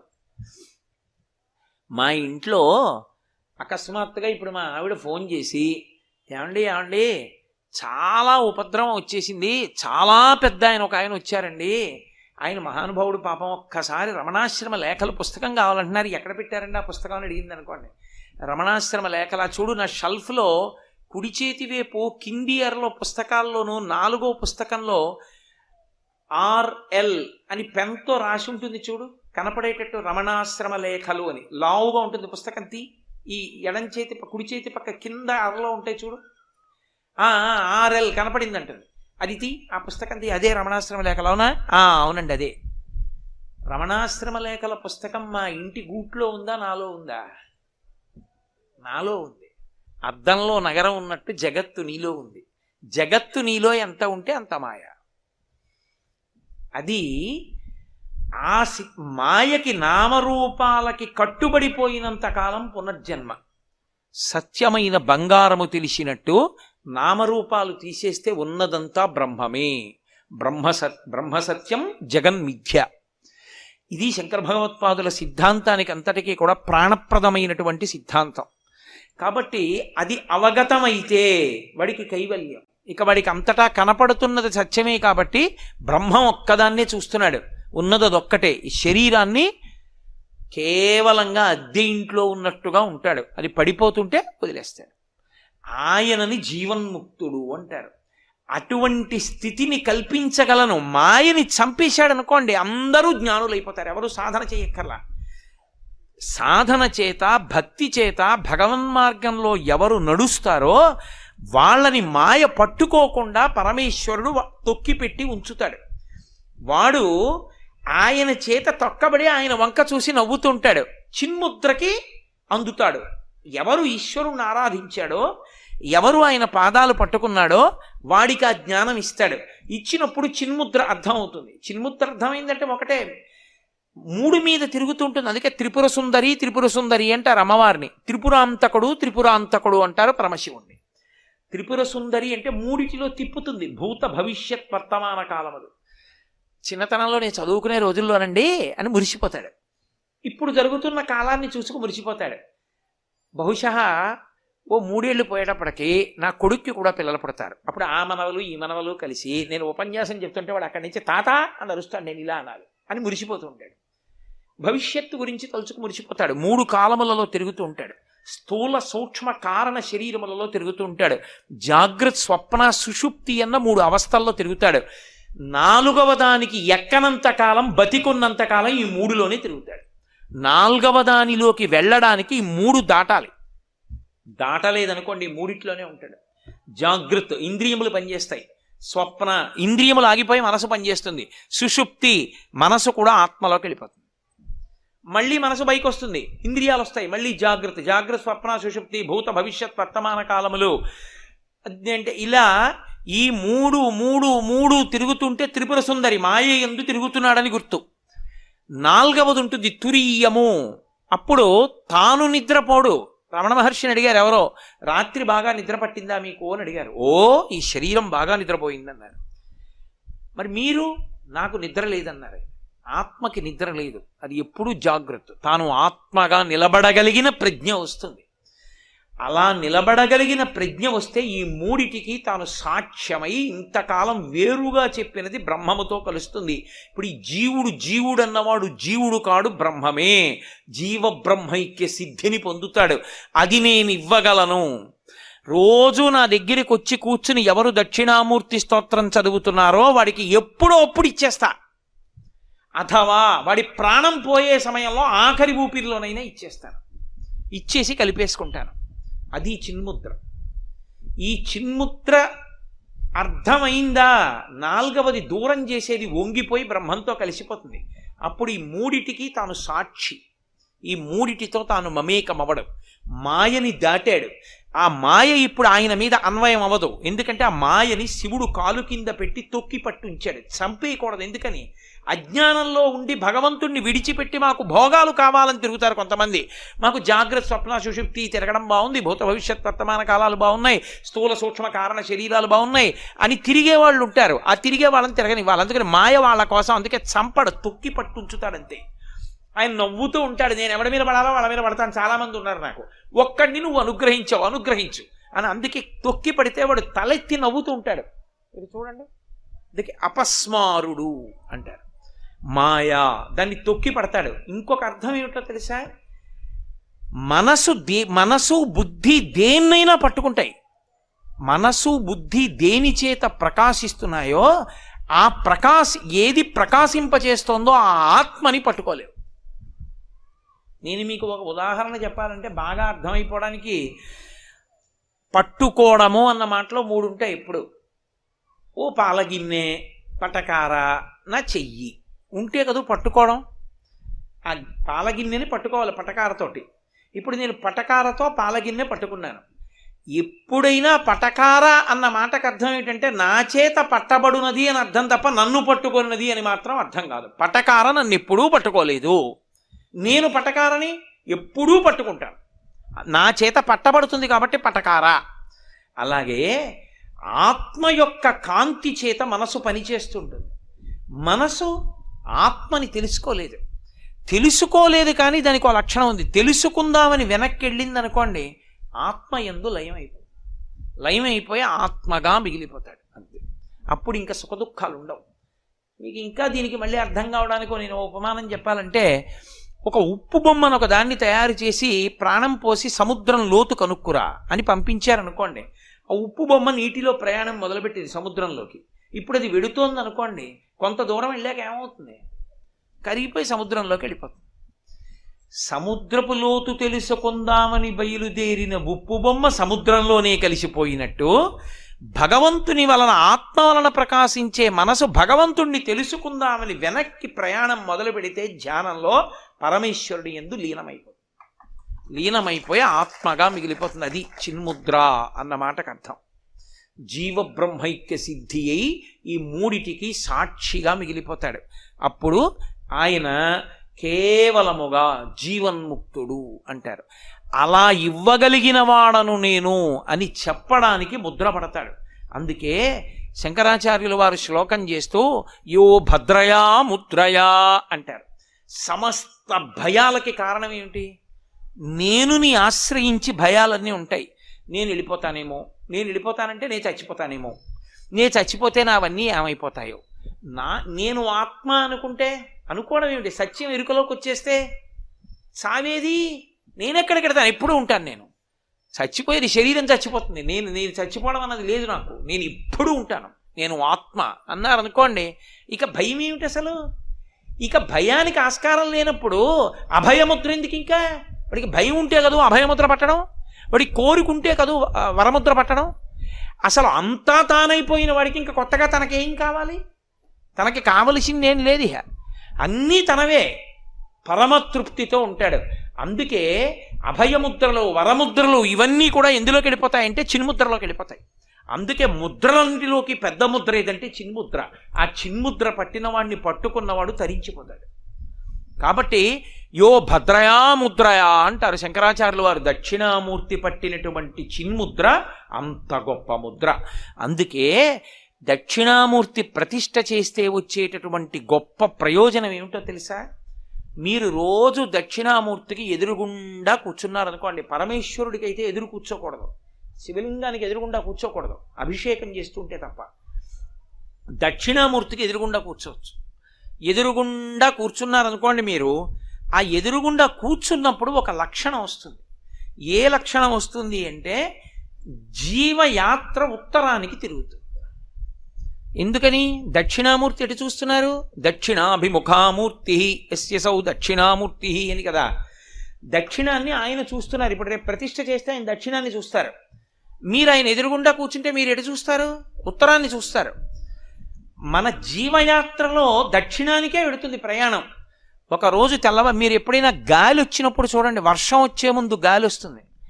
గాలి అది తుఫాను గాలి అయితే అన్ని వైపులకి వస్తుంది. అప్పుడు చెట్లు ఊగిపోయి కొమ్మలు విరిగిపోతాయి, ఎటు ఊగాలో తెలియక. వర్షం వచ్చే ముందు గాలి ఒకవైపుకే వేస్తుంది. వేస్తే చెట్లన్నీ అటే వంగుతాయి, అన్ని చెట్లు అటు వంగుతాయి, ధూళంతా ఒకవైపు నుంచి ఒకవైపుకి ఎగురుతుంది. అలా యోగ దృష్టితో చూస్తే జీవులందరూ వెళ్ళిపోతుంటారు ప్రయాణం. చిన్న చిన్న చిన్న చిన్న దివ్యల్లాగా చిన్న చిన్న దీపాలు వెలిగినట్టు వెలుగుతూ వెళ్ళిపోతుంటారు. అందరూ కాలంలో ఎలా వెళ్ళిపోతూ ఉంటారంటే ఈ కాలం నడుస్తుంటే. అందుకే పోతన గారు భాగవతంలో అంటారు, కాలంబు గతి అంటారు, పరమేశ్వరుడి నడక. అందులో వెళ్ళిపోతూ ఈ జీవులన్నీ దీపాలు, కొన్ని కోట్ల దీపాలు వెళ్ళినట్టు వెళ్ళిపోతుంటారు. ఇవన్నీ ఎటు పెడతాయంటే అన్నీ దక్షిణానికి వెళ్ళిపోతాయి, అన్నీ దక్షిణ దిక్కు ఎడతాయి. ఎందుకు ఎడతాయంటే పాపపుణ్యాలు చేసి అక్కడికి వెళ్ళి భూమిలో కలిసిపోయి మళ్ళీ ఎక్కడో దీపం కింద పుడతాడు, పుట్టి కొంతకాలం ఉండి మళ్ళీ అలా దక్షిణ దిక్కు వెళ్ళిపోతాడు, శ్మశానంలోకి వెళ్ళిపోతుంటుంది శరీరం. ఎవడు ఏ దీపం నేను వెళ్ళనని ఉత్తరానికి తిరిగిందో ఆ దీపం ఇక అందులోకి శరీరం పెడుతుంది, ఇక ఆ దీపం మళ్ళీ పుట్టది. అలా తిరగాలంటే ఉత్తరానికి ఎవరి ముందు కూర్చుంటే తిరుగుతుందో తెలుసా? ఒక్క దక్షిణామూర్తి ముందే. దక్షిణామూర్తి ముందు కూర్చుంటే ఆయన దక్షిణాన్ని చూస్తాడు, మృత్యువుని చంపుతాడు, కాబట్టి ఆయనకి భయం లేదు. మనం ఉత్తరం తిరిగి మృత్యుంజయుడిని చూస్తున్నాం, చూపు మృత్యుంజయుడి మీద ఉంది కాబట్టి ఉత్తరానికి తిరిగితే పవిత్రం అని గుర్తు. ఉత్తర దిక్కు ఉత్తమ దిక్కు. కారణం ఏమంటే పరమశివుడు ఉంటాడు కైలాస పర్వతం మీద, కుబేరుడు ఉంటాడు. అందుకే కదా మంగళానికి బీరువాలన్నీ ఉత్తర దిక్కుకి తిప్పి పెట్టుకుంటూ ఉంటారు. కాబట్టి ఆ ఉత్తరం వైపుకి తిరిగింది పవిత్రం. కాశీగంగా కాశీగంగా అంటుంటారు. భారతదేశంలో గంగ ఎన్ని చోట్ల లేదండి? హరిద్వార్లో గంగే, కాశీలో గంగే, ఎన్నో చోట్ల గంగ ఉంది. అన్ని చోట్ల గంగ కన్నా కాశీ గంగండి కాశీ గంగండి అంటారు. కాశీ గంగ అని ఎందుకు వచ్చింది? ఒక్కటే కారణం, పైన పుట్టినటువంటి గంగ దక్షిణం వైపుకి ప్రవాహం మొదలుపెట్టింది. ఒక్క కాశీ పట్టణం దగ్గరికి వచ్చేటప్పటికి తన ప్రవాహాన్ని ఉత్తరానికి తిరిగింది. ఉత్తరానికి ఎక్కడ తిరిగిందో ఆ కాశీ పుణ్యక్షేత్రం, ఆ గంగా స్నానం పవిత్రం. ఎందుకో తెలుసా? మనం కూడా దక్షిణామూర్తి వైపుకి తిరిగి ఉత్తరానికి తిరగాలి. మనం కూడా ఉత్తరానికి తిరిగాము అంటే గుర్తు ఏమిటంటే దక్షిణామూర్తి ముందు కూర్చుంటే, దక్షిణామూర్తి స్తోత్రం చదవడం అలవాటు చేసుకుంటే క్రమంగా ఆయన ఏం చేస్తాడంటే తన చిన్ముద్రలోకి లాగేసుకుంటాడు. అది ఎప్పుడు అనుగ్రహిస్తాడు ఎవ్వరికీ తెలియదు. శరీరం పడిపోయే ముందు అనుగ్రహించి ఇక ఆ దీపం ఇలా వెళ్ళిపోతున్నది దక్షిణానికి, అకస్మాత్తుగా ఉత్తరానికి తిరిగి వెళ్ళిపోతుంది.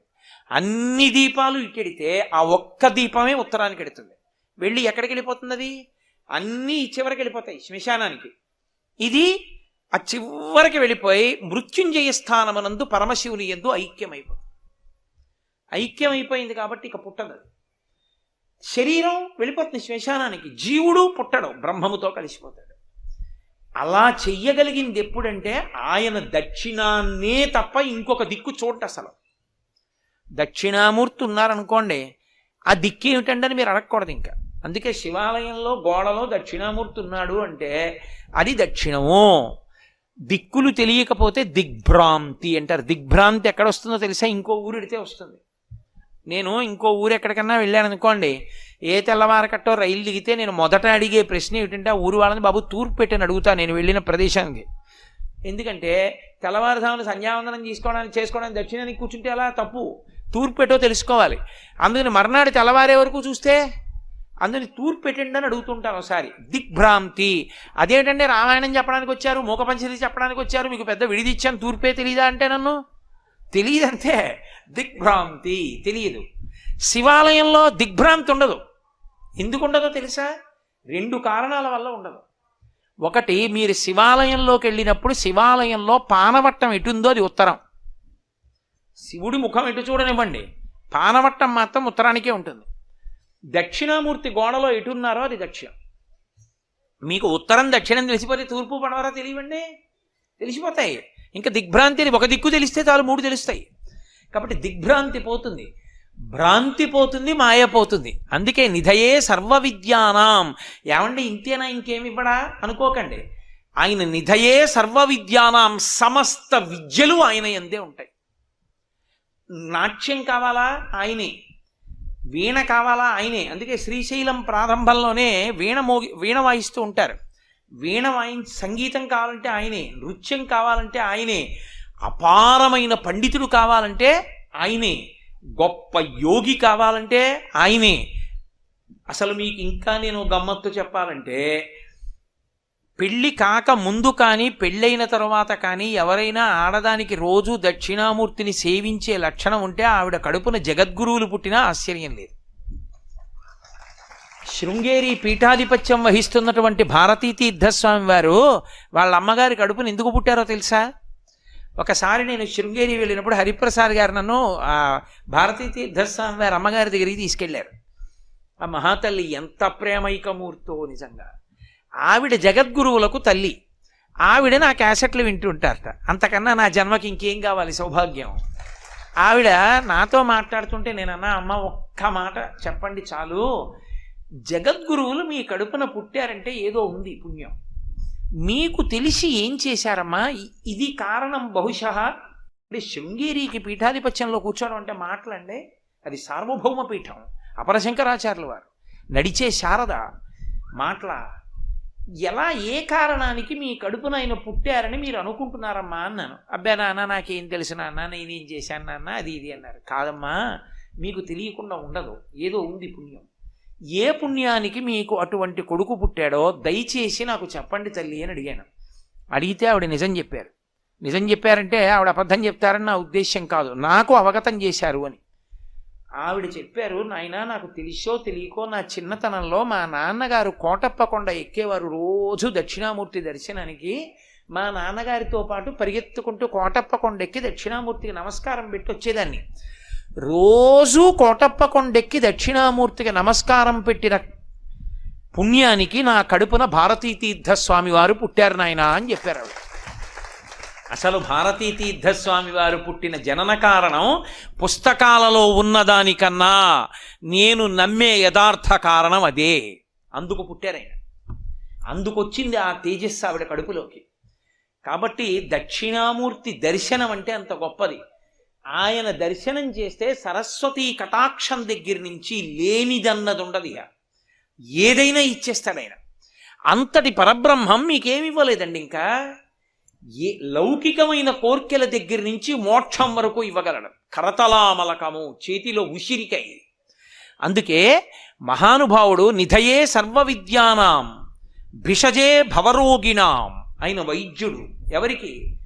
మళ్ళీ పుట్టి మళ్ళీ చచ్చి, మళ్ళీ పుట్టి మళ్ళీ చచ్చేటటువంటి జనన మరణ చక్రముతో కూడుకున్నటువంటి సంసారం అనేటటువంటి రోగానికి వైద్యుడు ఆయనే. భిషజే భవరోగిణాం. ఆయనే నిధయే సర్వ విద్యానాం భిషజే భవరోగిణాం. ఆయన ఈ సమస్త లోకములకు కూడా గురువు ఆయనే. సదాశివ సమారంభం అన్నప్పుడు గురుస్థానం ఎక్కడ ప్రారంభమవుతుంది అంటే దక్షిణామూర్తి దగ్గరే ప్రారంభమవుతుంది.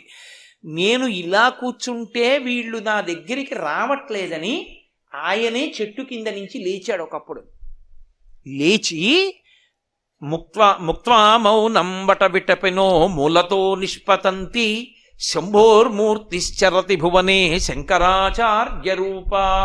కలియుగం వచ్చిందిరా, వీళ్ళు నా దగ్గరికి వచ్చి కూర్చోండ్రా అంటే కూర్చోట్లేదు, వీళ్ళను ఉద్ధరించడానికి నేనే బయలుదేరుతానన్నాడు కారుణ్యమూర్తి అయి. ఆ వటవృక్షాన్ని వదిలిపెట్టి బయలుదేరి తిరిగిన మూర్తి ఎవరో తెలుసా? ఆయనే శంకరాచార్యులు వారు. వటవృక్షం కింద కూర్చుంటే దక్షిణామూర్తి, ఈ భూమి మీద తిరుగాడితే శంకర భగవత్పాదులు. అందుకే నమ కపర్దినీచ వ్యుక్త కేశాయ చ, పెద్ద జటాజూటంతో ఉంటే దక్షిణామూర్తి, బోడిగుండుతో ఉంటే శంకరాచార్య వారు. అందుకే వ్యుక్తకేశాయ చ అంటే బోడిగుండు, బోడిగుండుతో ఉన్నది శంకర భగవత్పాదులు, పెద్ద జటాజూటంతో ఉన్నవాడు పరమశివుడు, ఇద్దరూ ఒకటే.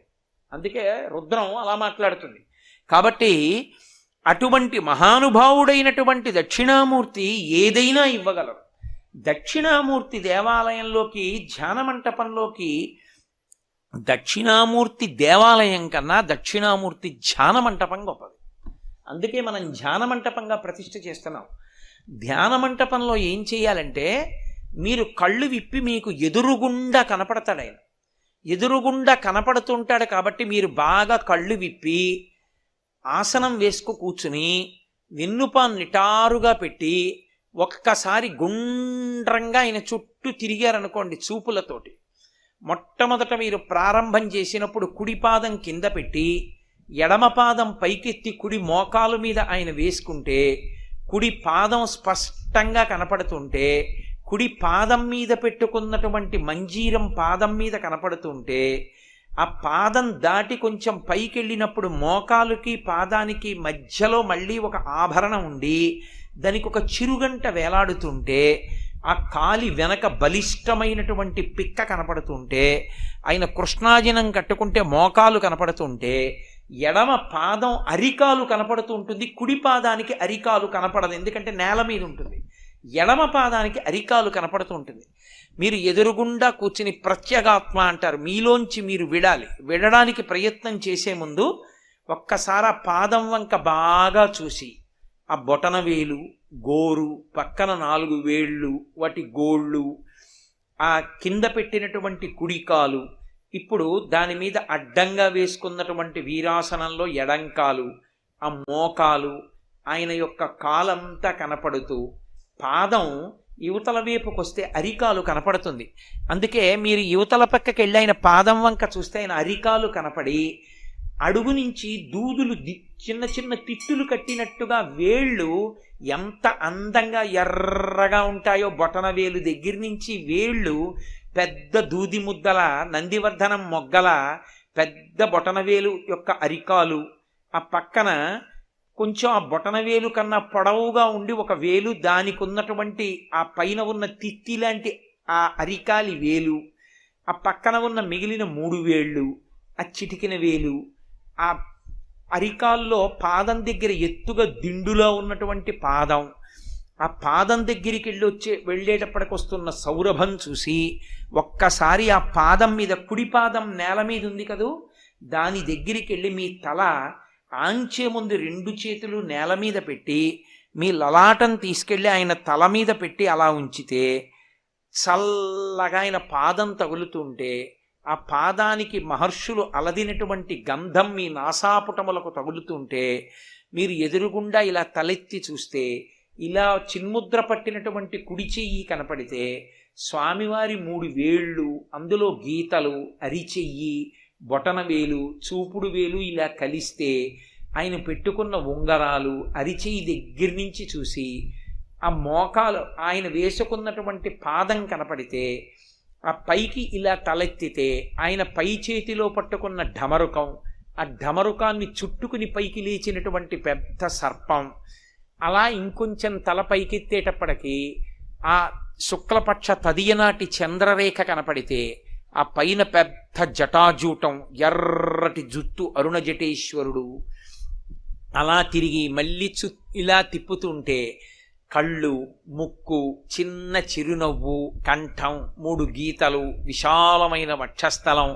మెడలో వేసుకున్న స్ఫటికమాల, రుద్రాక్షమాల, పగడాలమాల, బొడ్డు, ఆయన చిన్ని బొజ్జ, తొడలు, పువ్వులు వేసినవి ఒళ్ళో పడినటువంటి పువ్వులు, ఆ తలమించి చూపు ఇటు తిప్పేటప్పటికీ ఎడంచేతి పై చేతిలో పట్టుకున్నటువంటి అగ్ని, ఆ అగ్ని మంట ఇలా పైకొస్తుంటే వెచ్చగా తగిలితే కొంచెం ఇలా కిందకి దిగేటప్పటికీ ఆ ఎడంచేతిలో పట్టుకున్నటువంటి వేద గ్రంథాలు, ఆ పుస్తకాల వంక పరమశివుడు ఇలా వేళ్ళు మూసి పట్టుకున్నప్పుడు ఆ వేళ్ల సోయగం, ముందుకి కనపడుతున్న ఉంగరం, ఆ వేళ్ల గోళ్ళు, ఆ ఇలా పట్టుకోవడంలో పైకి లేచి కనపడుతున్నటువంటి బొటనవేలు, ఆ బొటనవేటి గోరు చూసి అప్పుడు ఇలా కిందకొస్తే మళ్ళీ కుడిపాదం కనపడితే ఒక్కసారి బాహ్యంలో మీరు మూర్తి వంక అలా బాగా చూసి ఆయన పాదం కింద తొక్కిపి కుడిపాదం కింద ఉన్నటువంటి అపస్మారుణ్ణి చూసి ఇప్పుడు ప్రత్యేగాత్మగా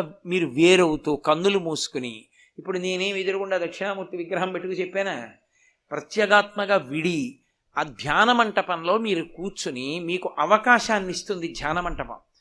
కూర్చుని కళ్ళు మూసుకుని స్వామి పాదం వంక చూసి తలపెట్టి ఇలా పైకెత్తితే ఆ చిన్ముద్ర పట్టినటువంటి వేళ్ళు, పొడుగు వేళ్ళు పైకెత్తేటప్పటికి ఢమరకం, దానికి పట్టుకున్న సర్పం, జటాజూటం, ఇలా తిరిగేటప్పటికి అగ్నిహోత్రం, ఇలా కిందకు వచ్చేటప్పటికి కింది చేతిలో పుస్తకాలు, ఇలా వచ్చేటప్పటికి మళ్ళీ పాదం, ఆయన మోకాలు, యువతల వైపు అరికాలు కనపడుతున్నటువంటి పాదం, ఆయన ముఖమండలం, దీన్ని చేతిలో మానసికంగా నీరాజనం పట్టుకుని మీరు ఆ నీరాజనాన్ని తిప్పుతున్నప్పుడు ఆ వెలుతురులో స్పష్టంగా ఆపుతూ మీరు నీరాజనం తిప్పుతూ స్వామిని అంతటినీ చూసి ఒక్కసారి దక్షిణామూర్తి స్తోత్రం చదువుకుని వెళ్ళిపోయారనుకోండి, ఒక 30 రోజులు సాధన చేసేటప్పటికీ మీకు అసలు ఎదురుగుండా దక్షిణామూర్తి అవసరం లేకుండా మీరు ధ్యానం చేసేస్తారు. మీ మనస్సు వెనక్కి వెళ్ళిపోయి దక్షిణామూర్తి యందు నిలబడుతుంది. ఆయన పరమశాంత స్వరూపుడు. మీకు ఏం కావాలో అన్నీ విడుదలైపోతాయి. అది మీకు రోజు ఒకలా చేస్తుంటే పరిగెత్తేస్తోంది మనసు అని అనిపించింది అనుకోండి, మార్చేయాలి. ధ్యానంలో మీరు ఒక బంగారు పళ్ళెం పట్టుకొచ్చి ఆ కుడి పాదం కింద పెట్టాడు కదా స్వామి, ఒక్కసారి నీళ్లు పోసుకుంటాను అంటే ఆయన కుడి పాదం ఇలా పైకెత్తితే మీరు పళ్ళెం కింద పెట్టి దాంట్లో మల్లె పువ్వులు వేస్తే ఆయన పాదం కింద పెడితే మీ భార్య బంగారు చెంబుతో నీళ్లు పోస్తుంటే మీరు ఆయన పాదాన్ని ఇలా కడుగుతున్నారనుకోండి, కడుగుతుంటే ఆయన పాదం అంతా చేత్తో పట్టు కడిగి వెనక్కి చెయ్యి తగలదు కదూ, అందుకని నీళ్లు పోస్తుంటే వెనక్కి పోయివే అని ఆయన పంచె ఎడంచేత్తో ఎత్తి పట్టుకుని వెనక్కి ఇలా కడుగుతున్నారనుకోండి, కడుగుతుంటే వెనక ఎముక మెత్తటి పాదం వెనక భాగం మీ కుడి అరిచేతికి తగులుతుంటే కడిగి ఇప్పుడు 2 చేతులతో కడిగిన తర్వాత ఆ నీళ్లు మంచి వాసన వస్తుంటాయి.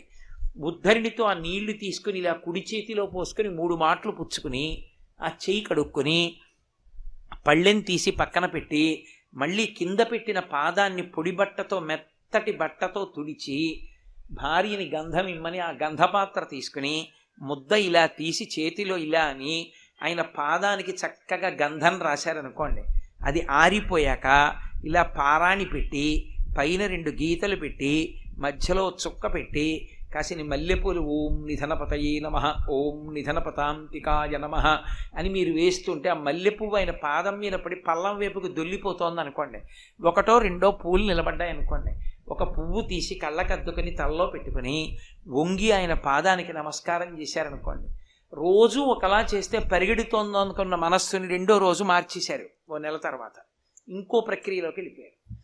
ఇలా మీరు ఎన్ని రకాలుగానైనా చేయొచ్చు. ఇందులో బాహ్యంలో ఏమీ లేకుండా చాలా తొందరగా దగ్గర కడతారు. ఎందుకో తెలుసా, శివస్వరూపంలో అపారమైన శక్తి విస్ఫోటనం అలా ఇచ్చేయగలిగింది ఏది అంటే దక్షిణామూర్తి ఒకటే. ఒకవేళ మీరు కళ్ళు మూసుకుని విడలేకపోతున్నానండి, అలా నాకు జ్ఞాపకం రావట్లేదు, ఏవేవో గుర్తొచ్చేస్తున్నాయి అన్నారనుకోండి, కళ్ళు తెరిచే మీరు ఆ పాదం పైకెత్తినట్టు, మీరు పళ్ళెం పెట్టినట్టు, మల్లెపూలలో పాదం పెట్టినట్టు, మీ భార్య పోస్తున్నట్లు, మీరు కడుగుతున్నట్లు ఊహ చేస్తూ ఉంటే మీరు మనస్సుతో చేస్తున్న రచన మానస పూజ అవుతుంది. మానస పూజ ధ్యానంలోకి తీసుకెళ్తుంది. తర్వాత నేను మీకు ఒక యథార్థం చెప్తున్నాను, నన్ను నమ్మండి. మీరు అలా చేయడం మొదలు పెట్టాలి తప్ప, నేను ఇవాళ దక్షిణామూర్తి పాదం మీద చెయ్యి పెట్టి మీకు నిజం చెప్తున్నాను, మీరు కడిగిన నీళ్లు కైలాసంలో పరమశివుడి పాదం తడుపుతాయి.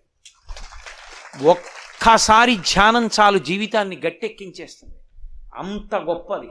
ఆ స్తోత్రాన్ని మౌనంగా చక్కగా మీరు లోపల చదువుకోవడం మొదలుపెట్టారనుకోండి, అష్టకం చదవడానికి ఎంతసేపు పడుతుందండి? ఒక్కొక్క శ్లోకం చదవడానికి నిమిషం పట్టినా 8 నిమిషాలు, 5 నిమిషాలు ధ్యానం, 15 నిమిషాలు భగవంతుడి ముందు కూర్చోవడం అలవాటు చేస్తే మీకు నేను ఒక పరమ సత్యం చెప్తున్నా. ఒకసారి ధ్యానం, అందులో ఉన్నటువంటి శాంతి రుచి మనసు పట్టేస్తే మీకు తెలియకుండానే మీరు రైల్లో వెడుతూ ఉండండి, మీరు ఎక్కడన్నా కూర్చోండి, మీకు తెలియకుండా మీరు దక్షిణామూర్తిని ధ్యానం చేసేసుకుంటారు. మీకు తెలియకుండా దక్షిణామూర్తి స్తోత్రం చదివేస్తుంటారు. మీకు అంగరక్ష.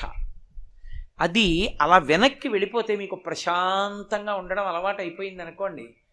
ఆఖరికి ఇంజెక్షన్ చేస్తున్నప్పుడు కూడా, నేను ఎందుకు చెప్తున్నానంటే ఇంజెక్షన్ చేస్తున్నప్పుడు అన్న మాట ఎందుకు వాడానంటే, మీకు మనసు ఖేదపడేటటువంటి సమయంలో కూడా అలవాటైపోయి మనసు ఆదేశాన్ని పుచ్చుకుని వెనక్కి వెళ్ళిపోతుంది. వాడు ఇంజెక్షన్ చేస్తాడు, నీకెందుకే, నువ్వు దక్షిణామూర్తిని ధ్యానం చెయ్యి అనగానే విప్ అంటారు, ఆ కొరడా తీగానే వెనక్కి వెడుతుంది. వెళ్ళి చెయ్యి ఆయనకి ఇచ్చేసి దక్షిణామూర్తి పాదం పట్టుకొని ఆయన పాదాన్ని కడుగుతూ ఆ నీళ్లు లోపలికి పుచ్చుకుంటూ ఆ పాదానికి చందనం రాస్తూ మురిసిపోతుంటాడు. ఆయన అయిపోయిందండి దూది పట్టుకోండి అంటాడు. అప్పుడు మళ్ళీ పట్టుకుని ఇలా అంటాడు.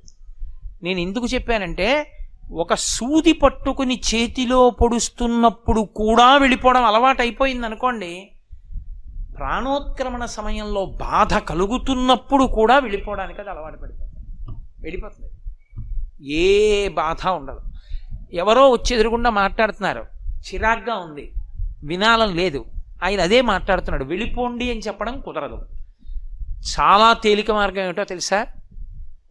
అంటూ ఉండు, నువ్వు వెళ్ళిపోయి నీలకంఠేశ్వర స్వామి దక్షిణామూర్తి ఆలయంలోకి ప్రవేశించి తదేకంగా దక్షిణామూర్తిని చూసుకుంటూ, ఆయన ముఖమండలాన్ని చూస్తూ, ఆయన చిరునవ్వు వంక చూస్తూ మురిసిపోతూ ఆనందపడిపోతుంది. ఇంకా మీకు సంతోషం కలిగిందనుకోండి, ఒక రోజున ఆయన జుత్తుకి సాంబ్రాణి పొగ ఇయ్యచ్చు. మీరు పళ్ళెల్లో పొగ తెచ్చి ఎర్రగా గంగాజలంతో చంద్రుడిలోంచి కారుతున్న అమృతంతో తడిసి ఉంటుంది కదూ, కాస్త ధూపం వేస్తే ఆయన జుట్టు పెద్ద జుట్టు కదూ, అందులోంచి పొగ తూరి పొగలు వస్తూ కనపడుతుంది. ఆ కపర్దీ అని ఆయన జటాజూటం ఎంత విచిత్రంగా ఉంటుందో. అంత పెద్ద కొప్పు, అందులోంచి బాగా జుత్తున్న పిల్లలకి అమ్మ ఇలా పట్టుకుని సాంబ్రాణి మీద పెడితే వాడి బుర్రలోంచి పొగొచ్చినట్టు ఆ పొగొస్తూ ఉంటే, ఆ పొగతో కూడుకున్న జటాజుటాన్ని మీరు మనసులో చూస్తూ పైకి ఎదురుగుండా మాట్లాడుతున్న వాడితో అలాగే అంటే వాడికి కాసేపటికి అర్థం అవుతుంది.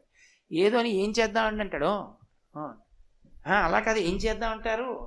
అప్పుడు బయటికి వస్తాడు, ఏమడిగారు మీరు అని అడుగుతాడు. 2-3 మాటలు చూసి పరధ్యానంగా ఉన్నాడు, వింటలేదు, అంత అనురక్తి లేదని, సరే ఇంకో మాట కలుస్తానంటాడు. దరిద్రం వదిలిపోయినట్లతో వెనక్కి వెళ్ళడానికి అలవాటు పడుతుంది మనస్సు. ఇది లేకయే పునర్జన్మ, ఇది లేదు కాబట్టే పునర్జన్మలు. అది అలవాటు పడితే, మీరు నన్ను బాగా గుర్తుపెట్టుకోండి, నేను చెప్పిన మాట పరమసత్యం చెప్తున్నా. వెనక్కి వెళ్ళడం అలవాటైంది అంటే లేవిహ పునర్జన్మలు. అది ఈ జన్మలో కావచ్చు, 10 కావచ్చు, 5 కావచ్చు, 2 కావచ్చు.